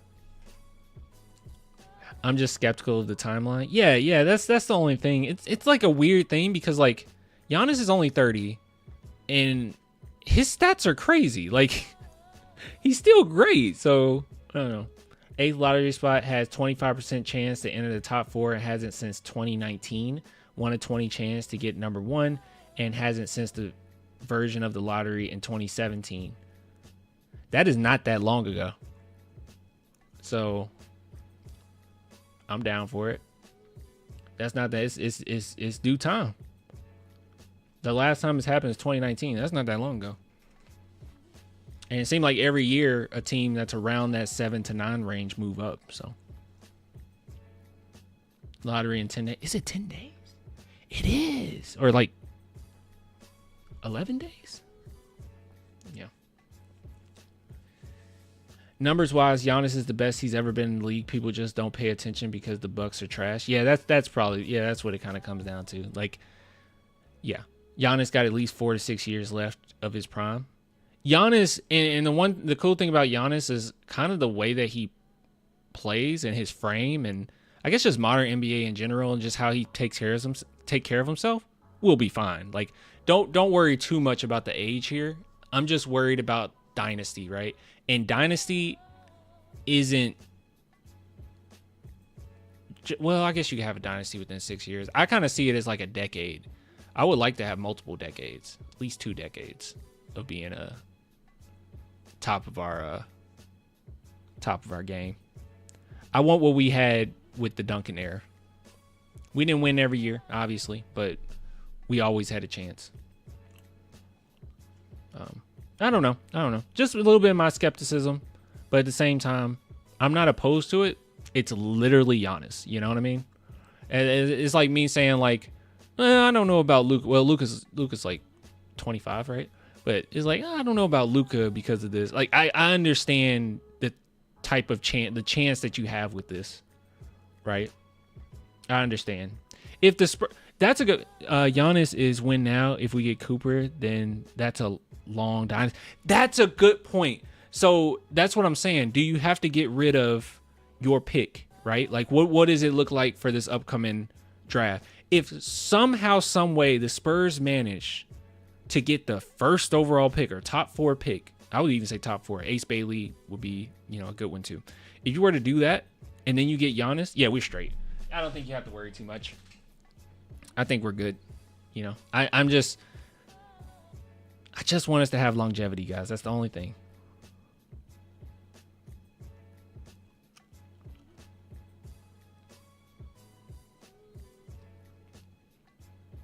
Photos are sent. Heck yeah. We'll do a segment on that. All right. Anyways, let me know what you think about this. I'll upload this segment later. Okay. All right. Hold on. I got to go to. All right, guys. So big shout out to Trio Deal here. Funny enough. Oh, yeah. You did send me all of it. Okay. All right. So funny enough, he actually sent me an article a while ago that I didn't have access to, okay? Because it's stupid. It just is what it is. Sometimes you don't have access to everything. But shout out to him for sending this to me. It means a lot to me. So what we're going to do, we're going to go through this article. And this is actually on Jeremy Sohan being in a very dark place. So like I said, we weren't able to look at it before, but we're going to look at it now, okay? So it says here, it just kind of goes over, wait, is this where I started? Oh, this is where I started. Okay. All right, so this is what he started off saying. This is hard sometimes to talk about, but last year was really tough. Now, if you're wondering what year he's talking about, obviously, you should know what he's talking about. He's talking about the point guard experiment year. And we know for a fact that he got a lot of hate, okay? I'm not one that sits on this channel and just praises players to the degree where I'm like, hey, they're... What am I trying to say? I don't virtue signal too much, right? I try my best not to virtue signal too much. So I'm not sitting here like, these guys are human, oh, how dare you guys just talk. I try not to do that, right? But Sohan hate has been disproportionate to not only his age, but also what he brings, right? Like, you never saw me, super upset with people when they got on to Danny Green after he was with the Spurs for a very long time. And, he had those games where he slipped up, sure. I didn't trip with you guys about that. But someone like Sohan is like, he's so young. What are we even talking about? He got so much hate to the point where it was just uncalled for. All right. So moving on.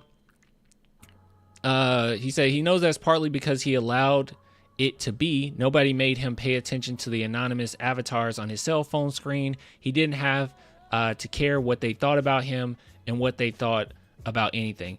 This right here is false. Okay. If anyone tells you that you can just 100% control your thoughts and feelings, they're wrong. Okay. As humans, we all want to be part of a group. We all want acceptance to some degree. It's not for most people. Okay. Typically, it's not common to be able to just turn off your thoughts and not care. Okay. I think that we have a lot of control over a lot of things in life, right? Like we can control what type of car we get for the most part. We can control what we eat for the day, right? For the most part, we can control like so many different things, what we wear for the day. So there's a lot of things that we have control over. And I think that people have an idea that you can also just control your thoughts. Thoughts come up, feelings come up. It's a little uncontrollable at times, right? I can control your thoughts right now. I want everybody to take time and don't think about ice cream. Take 2 minutes right now. Don't think about ice cream. It's impossible. You can't control it. Ice cream's going to come up. All right. Sorry. That's besides the point. All right. Moving on. We'll skip through this a little bit. But he says he can't ignore every Instagram meme nor every TikTok takedown. The third year Spurs forward is, after all, part of his generation, not Tim Duncan's. Tim Duncan cares too. I just let you know that. And it's not like Duncan's generation handles social media much better anymore. I think, Sohan says, it's impossible for anyone to be unaware of it in this day and age. All right. That is true.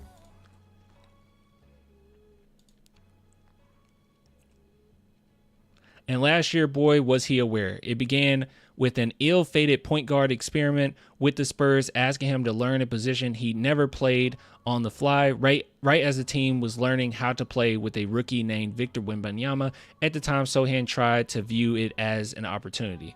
So he tried to be positive to the best of his ability.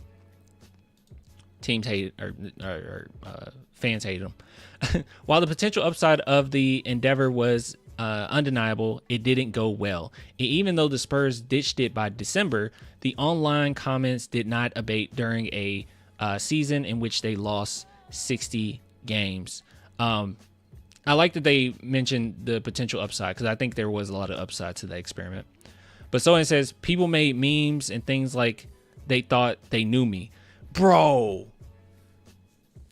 Okay, I'm going to talk about that in a minute. Not passing to Victor, not being friends with him, acting like we hate each other. We had conversations about that stuff. We didn't look at it, but we knew about it. Y'all, this is why I did this.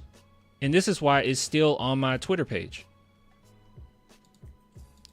Sorry, my stream deck is down, so I have to do everything manually. This is why I have this on here. Victor Wembanyama and Sohan being BFFs, don't let hater narratives fool you. It was that out of hand.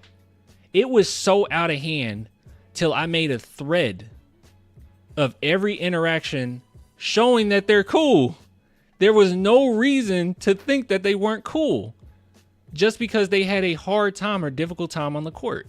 I have the history of them playing ball together against one another. I have some common interests that they have.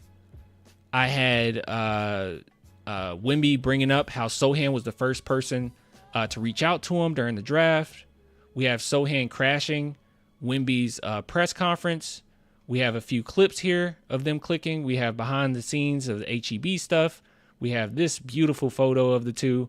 We have all these different things. And I'm still keeping up a thread because that's how bad that narrative became. It was so bad and so irritating and so toxic to the point where even I was just like, you know what, y'all, you have no idea what you're talking about. What are you basing this off of? Because he missed a lob? Because he missed a couple lobs? That's such a dumb thing to do. Dumb thing to say is that he hate him because he missed some lobs. So stupid. And I think when you have someone like Sohan who's very expressive, dyes his hair all the time, you know, put the persona like he doesn't care. I think a lot of people just think it's free reign, and that's not true. Like, he cares. Wemby cares what people, he can say he doesn't. He cares. Everyone cares to an extent what people feel, how people feel about them. It's very normal human experience. Okay, sorry. I guess I am getting a little virtue signaling. Okay, anyways. And what Sohan can admit now, having reasserted himself as an indispensable part of the Spurs' recharge present and future, is that he'd been in a dark place. The stuff about tension with Wembanyama wasn't true, but the anonymous avatars on his cell phone screen believed it, and that bothered him. His second NBA season was a step forward in a lot of ways, but the point guard difficulties disguised some of the progress he's made, and he wasn't his usual outgoing self.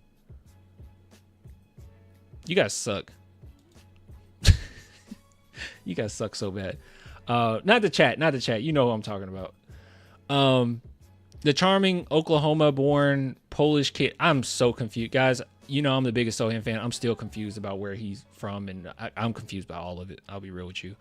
Polish kid with the British accent. What a confusing sentence. He'd been such a natural for NBA TV as a roving reporter of the Wembanyama draft. For several weeks last season, he declined to do any interviews at all. I didn't know he declined them. Guys, I didn't know he declined them. I thought it was just the Spurs protecting him. It's funny he declined them because maybe this is my bias. I feel like Spurs reporters aren't that hard on you, right? I think they're pretty fair. Huh. I'm disgusted with some Spurs fans hating on Sohan. It was bad, y'all.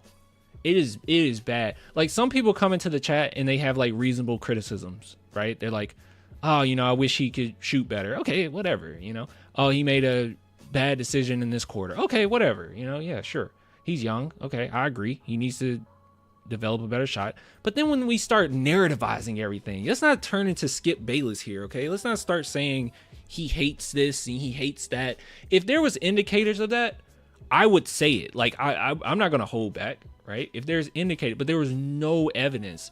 It was nothing you can even make an inference based on that, based on anything we knew or anything we saw. Because he missed them on a few lobs? Come on. Their interactions were fine. Clan, read my previous two Sohan comments. Sure. Sohan receives unwarranted hate. Sohan is a nice young guy. He was only doing what the coaches instructed him to do so. Sohan is under a microscope. People hate his play, hair color, and mannerisms. That's what it comes down to. I think that a lot of people aren't even aware, my man, that like they feel weird about Sohan because of how outgoing and expressive he is. Yeah, I think they just don't like it. Or it makes them feel weird, right? But you feeling weird isn't facts. That's just your feelings. Clan, Sohan is a true Spurs type player. He puts the team first. I don't want to see Sohan to leave in a trade. Sohan is an naive soul. I love him. I love Sohan too, man. All right. Sohan says it was just media, social media in general. I wanted to turn it all off. He needed, for lack for a better term, a reset. That's what the offseason gave him. And when he returned in October, free again to be himself, he wasn't just grabbing rebounds and annoying the heck out of opponents like the 21st century Dennis Rodman. Playing between 39-year-old Chris Paul and 20-year-old Wembanyama, there were stretches during the first 3 weeks of the season when Sohan was the Spurs' most productive all-around player. I feel like he was the like best. He's been like our kind concrete pillar for the season, right? His efficiency has been really great. He was scoring. He was creating plays for others. He was defending. Then against the Clippers, November 4th, he broke his left thumb. That could have sent him back into the dark place again. The Spurs sent him home from Los Angeles on the most convenient direct flight they could find, which turned out to be a Southwest Airlines in which he wore a hoodie low over his face and tried his best to stay inconspicuous. Inconspicuous. Inconspicuous? Inconspicuous. That's what I tried to say. Come on. When a sports writer on the same flight expressed condolences regarding his tough bit of luck, Sohan swore he wouldn't let himself get frustrated. And in the weeks that followed, Sohan poured himself into every film session, every practice huddle, and every locker room conversation. The way acting Spurs coach Mitch Johnson puts it, Sohan was as engaged as any player Keldon Johnson's have been around. Oh, wait, Johnson's has been around. I'm stupid, dude. Why'd I read it like Keldon Johnson? They're literally talking about the coach. That the coach has been around. So Sohan was the most locked in that Mitch Johnson has ever seen any player. I think this is good stuff because we don't actually get to see like all of the behind the scenes stuff, right? I just get as much as I can. That's cool. Man, that's my dog for real. I love Sohan so much. He's dope, bro. It was real. Johnson says it was genuine. It wasn't look at me, rah stuff. See, that's the thing too. I think a lot of people, because of the hair color, because of how he is, his personality, they don't like it, and they're like, he's just selfish. He's just like, oh, look at me, look at me. And it's like, the fact of the matter is this: him dyeing his hair, is it for other people to look at? Yeah. So the way that we dress, the way that we present ourselves, it's oftentimes for other people, like for us to present ourselves and be seen a certain way to other people. But it also in turn makes us feel connected to ourselves. When you connect with other people, you feel connected to yourself, vice versa, right? So like, that's okay. Doesn't mean that he's selfish. Doesn't mean that he is all about himself. Doesn't mean any of that. I think a lot of times, man, just guys in general, we just don't, I don't know, we just don't express ourselves enough, you know? I think more people should just be out with like random colored hair, honestly, if you want to. But we're always afraid of, you know, what other people will think. Anyways, all right, moving on. Sohan's teammates noticed this too. The Spurs won 8 of 13 while he recovered from his injury. It might have seemed like they didn't miss him. See, that was another thing too. That was a narrative, guys. This article's on point. I'm not gonna lie to you. It's on point. That was a narrative. It was like, look at all these games we won without Sohan. In those games, when you go back and you actually look at it, guys, it was like some of the worst teams in the NBA. There were like 2 games, I think, 2 or 3 games. I think 2 that were actually decent teams. All the other teams was like awful. They were awful teams that we beat without Sohan on the court. But okay. But that's because they weren't missing him really. He was right there cheering from the bench louder than anybody. That's important. I think it's funny as Spurs fans how we constantly praise guys like Corey Joseph and give him credit, even though he didn't play many minutes at all. Right. But we all can acknowledge how important he was for that team, for that Spurs championship team. But hey, whatever.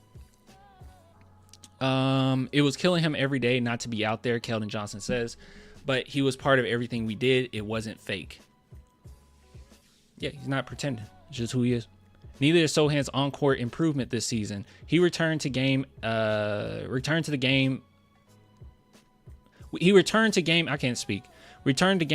Tuesday at Phoenix, and while he remains the same defensive menace he's been through his career, he's no gimmick player anymore.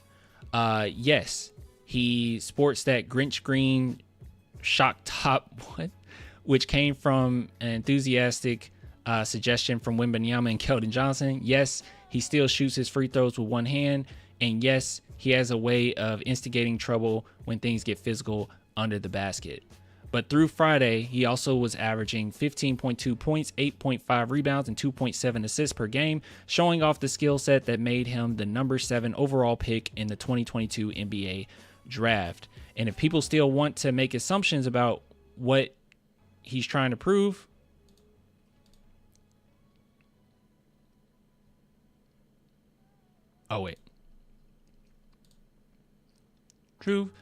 trying to prove, well, he can't stop them. I'm human, Sohan says. I'm always going to put myself out there, but everyone doesn't know everything about everyone. That's true. It becomes easier for him to come to terms with that and even to talk about. Cool. Yeah. And that's true. That's true. We don't know. We don't know a lot. We all have a parasocial relationship to some extent, right? Like, there's artists that I love that I have somewhat of a parasocial relationship to. I try to make sure it doesn't get too out of whack, right? I'm not like a Barbie fan or a freaking what they call Barbs fan, I guess. I'm not a Swiftie or nothing like that. But like, I'm a fan of Eminem. I try to make sure it doesn't go too far. I'm a fan of Sohan. I try to make sure it doesn't go too far because we don't know them personally. You guys know I loved me some Primo. I had no idea, right? So it's not great to get too close, but with that, I think that some people go so far as to they make it seem like they know the person, right? Like when I criticize Keldon, there's nothing indicating that his character is out of whack or he's a bad person or he's flawed as a person. There's nothing that I don't know that. I just criticize what I see as far as on the court. If you guys want to just do that and say, okay, Sohan's not doing that well, I can bring up stats and show you that he's efficient, but fine. I think that's okay. That's something you can work with. But when we start narrativizing and saying that he doesn't care about the team or he's all about himself or he hates Wemby, that's attacking someone's character with little to no evidence of this, right? It's little to no evidence of this. That's when we go too far. That's when you're acting like you know him. You don't know him, And any indicate, we can only base on what we see. Every indication I get from this Spurs team right now, and I mean every player on the team, they're decent dudes. From what we know, they're decent dudes. I have no other reason to think otherwise. And they're Spursy, right? They care about the team. They put the team first. Even Keldon Johnson, someone who I think holds on the ball too much sometimes, someone who has tunnel vision, he is undeniably team first. I don't think that he does that out of, I got to be the guy or anything like that. It's just a tendency. Some players have tendencies, right? He just has a tendency to do that.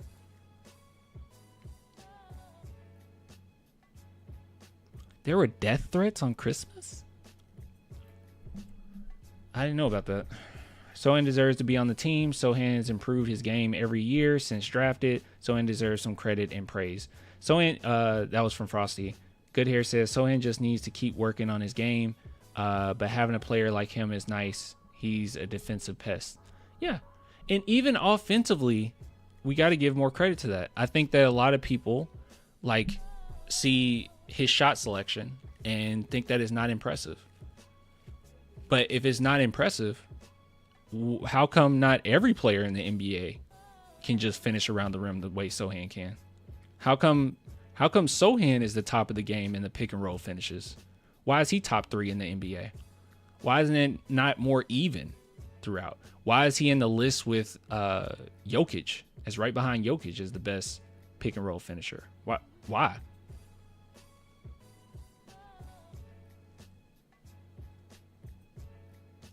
Oh, he posted on his IG story asking people to stop sending him death threats on Christmas because he's just trying to spend time with his family. Did I see that?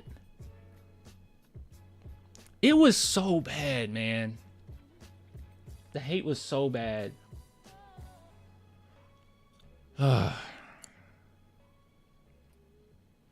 Anyways, he's a real one.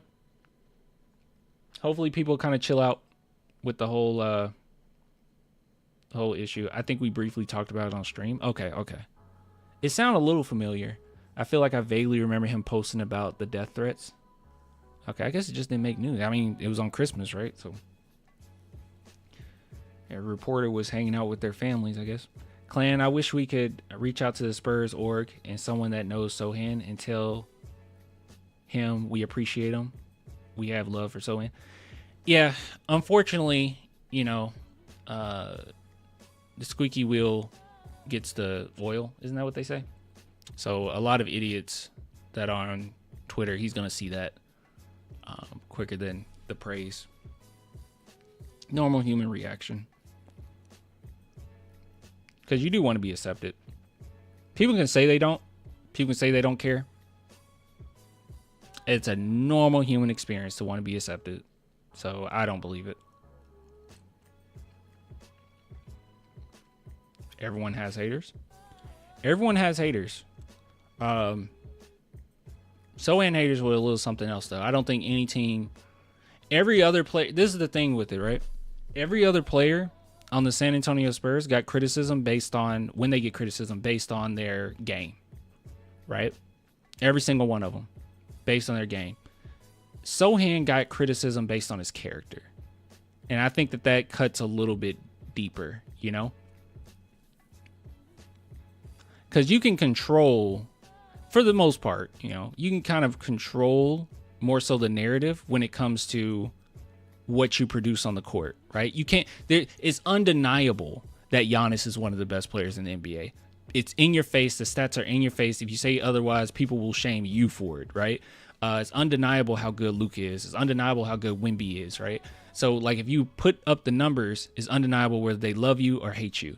But when people start saying, like, you're flawed as a person, what do you do? What is, if it's not true, like, what do you do with that? Like, you have to change the way you market yourself? Do you need to stop dyeing your hair so they stop thinking? Do you need to stop being yourself? Like, what do you do with that information? If people start questioning your character, there's nothing you can do with it. It's lack of control there, you know? So I think that that's what makes it pretty difficult for him. Because even this year, as much improvement he's made, it's still kind of hard to change the narrative, even about statistics. But you got a better shot at doing that than once someone mentioning your character, right? As soon as a player, which he was never labeled this, but like for instance, right? Like, as soon as a player is labeled as soft, it's really hard to change that perception, right?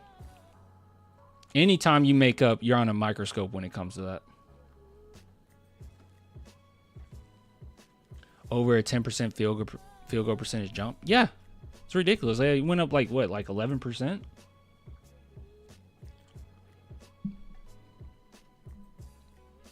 People do go to the games with matching hair color. The hate has lessened up this year. Yeah, it got better. It got better.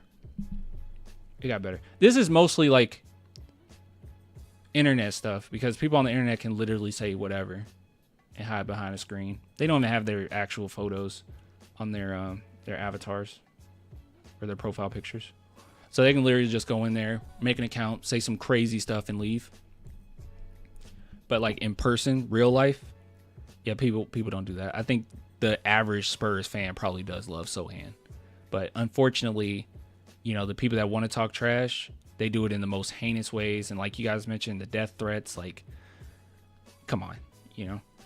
But internet is real, but it's not real. You know, it's kind of a weird thing.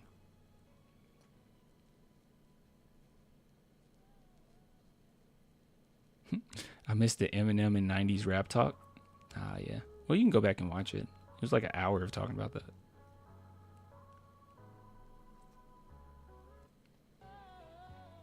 But anyways, narratives are so goofy. It's ridiculous, bro. People still call Wemby soft. They do. They do. I mean, Shaq does, right? Like, and it doesn't help that mainstream media will destroy your character as well.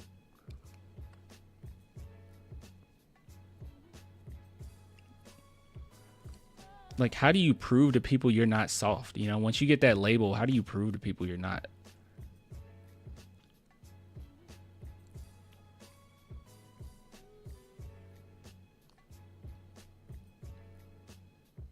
What do you think about Austin Reeves' trade for us? I'm okay. Lakers really need some depth. Bro, Shaq always tries to discredit current day bigs. It's what's really soft. He's very sensitive, and what bothers me the most is he doesn't acknowledge that he's sensitive. So he's just like in this constant cycle of hating on people and then justifying his hate.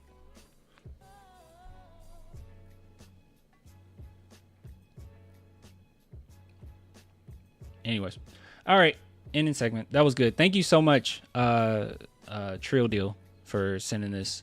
That's really good. That was really good. So yeah, I remember that we weren't able to go over it before. So good stuff.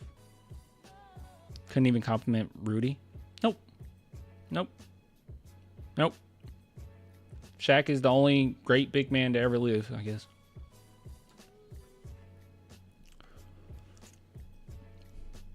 That was good stuff. What should we upload first tomorrow? What do you guys think?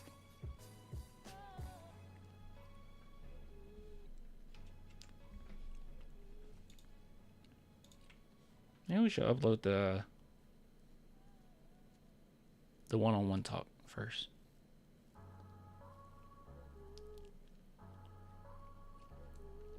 What was the rumor that he spread around about David Robinson?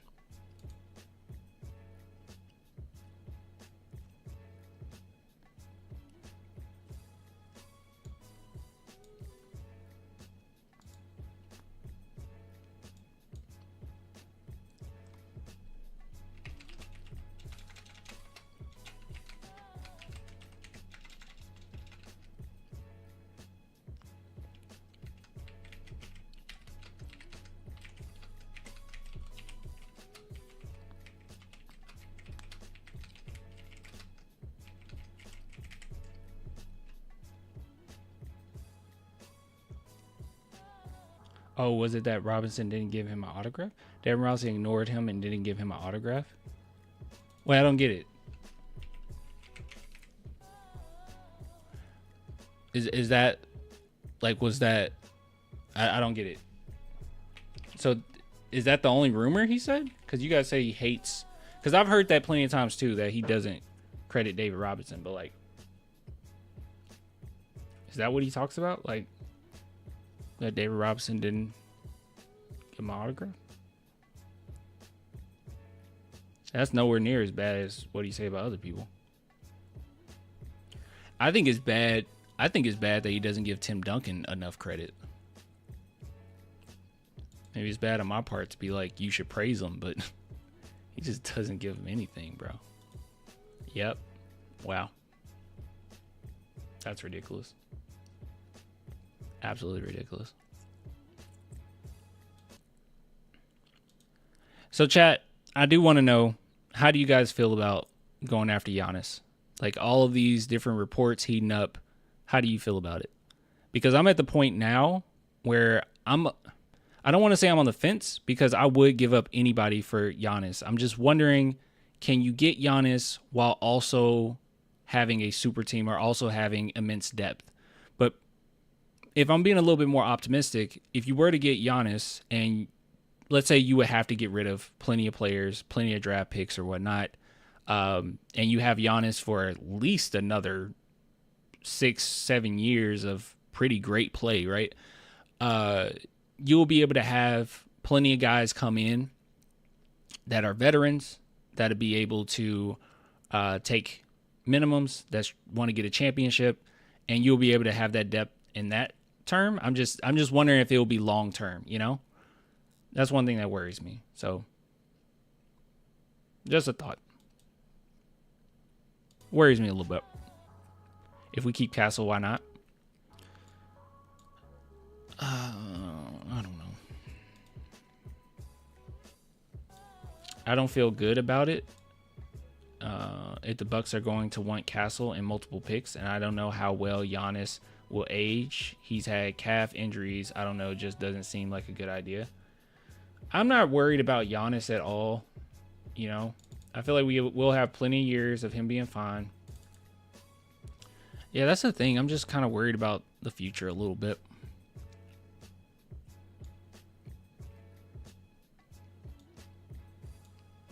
But if he makes it known that he wants to go to San Antonio, if he makes it known, I want to go to San Antonio, that helps a lot. I think that helps a ton, actually. It needs to be out in the open, though. No ambiguity. No multiple teams. Just Spurs. Then we might be looking good.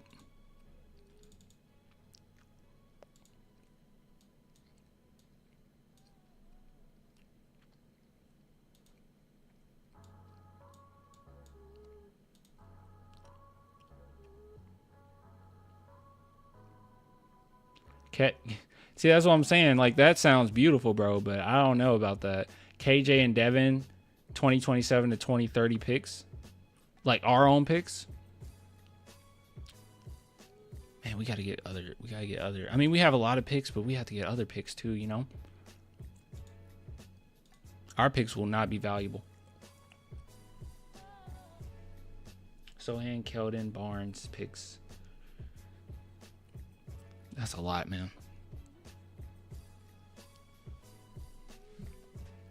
Maybe you can involve another team. Spurs are great at that. So maybe you can involve another team and give up practically nothing.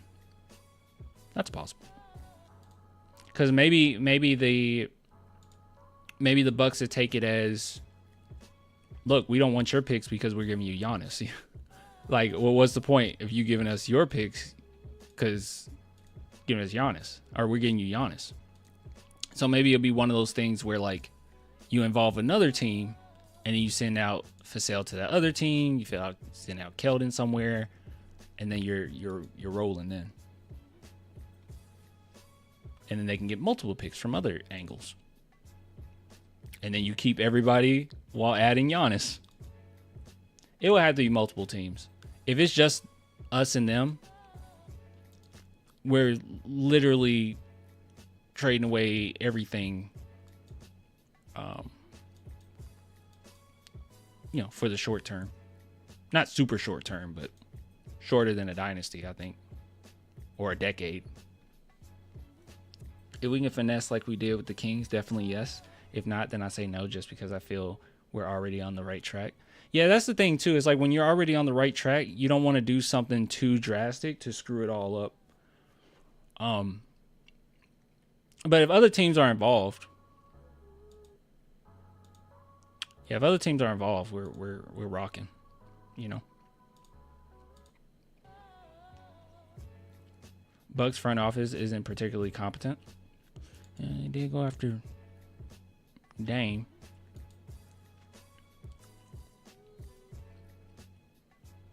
I prefer is keeping our young core intact. Wemby, Sohan, Castle. By the way, if the Spurs can manage to at least keep their picks, I know it won't be as strong, but you'll have Giannis, right? Like, if you're able to keep your picks, the picks you have left, and keep Sohan, Castle, obviously you would keep Wemby. That will be off the table. I think the Bucks would even know that. Yeah, I'm willing to give you anything. I'll gut the whole team if we can keep those guys and our own picks, which they probably won't even want our picks anyway.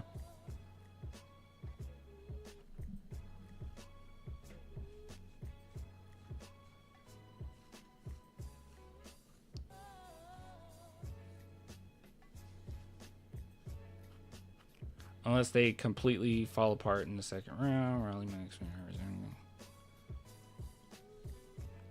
We throw in Fox for Dame.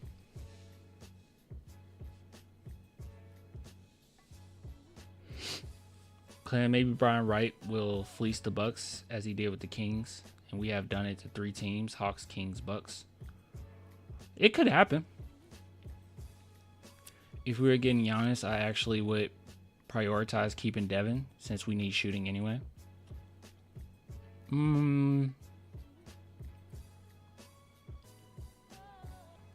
If we get Giannis, there's other players I would prioritize over Devin.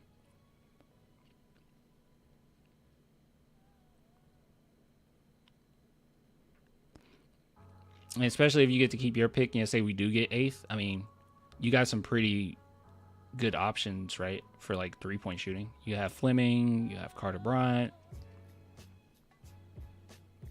I wouldn't trip about it.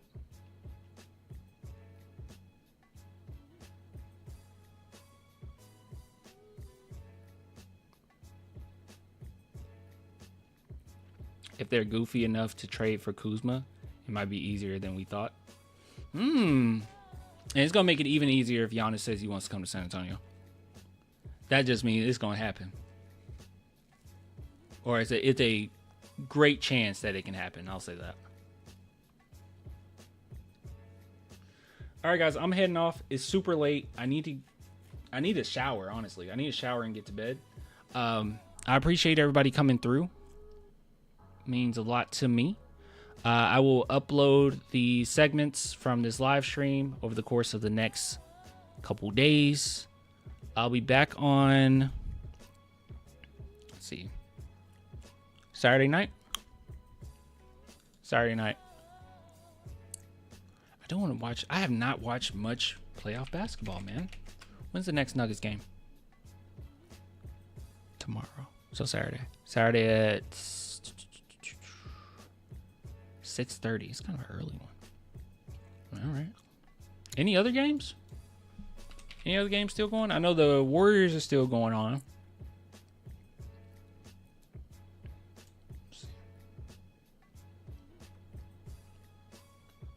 Okay, the Knicks beat the Pistons. Okay, so those are the only two before the second round. What does the second round look like? Some interesting games. Cavs and Pacers should be good. Celtics and Knicks. That should be fun. Okay. I'm going. This next game I'm going. I don't know who I'm going for. I guess I don't really have anybody I'm going for between Clippers and Nuggets. Between the Warriors and Rockets, I'm going for the Warriors. Obviously. We can smell you through the mic, fam. Kidding. Yeah, man. Went to the gym. Anyone know when the playoffs start overseas? That's pretty broad. The playoffs start overseas. It's a broad statement. We're overseas. Clippers v Pacers in the finals.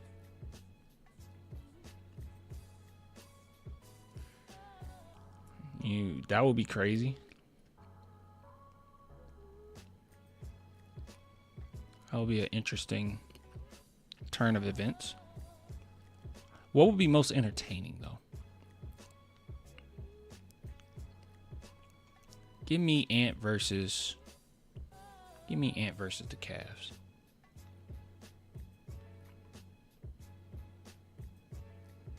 You gonna watch Thunderbolts? Here, let me see when it plays in my area. Cherry.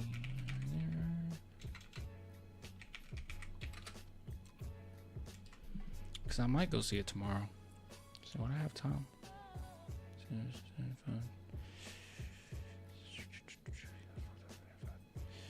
I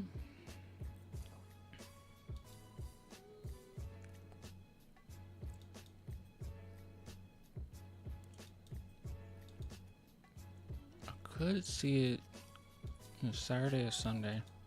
I'll make the decision tomorrow. Yeah, I'll see it either Saturday or Sunday. If it's Saturday, I might go to a super late one or a super early one. If it's Sunday, I'll probably just go to an early one. So yeah, I'm probably Saturday. I don't think I want to go tomorrow or today. No, it's late. Cavs in 5.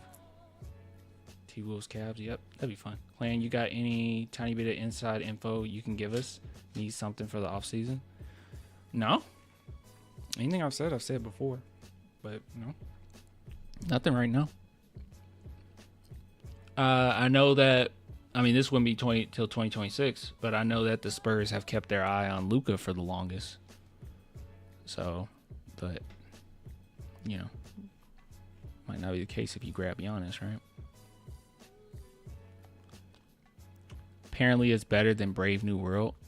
I mean, I don't think that that's hard to do. Brave New World did not look good from the get. But yeah, I'll probably see it Saturday. Ooh. All right, guys. I'll get with you later. Everyone have a good night. Clan, is it correct that Wemby said he's not playing in EuroLeague this year? No. I don't think Wemby said any of that. Not from what I've heard. The last thing I heard was they were hoping that he would. I think the coach, I think it was the coach, wasn't it? Was hoping that he would play. So he probably will play.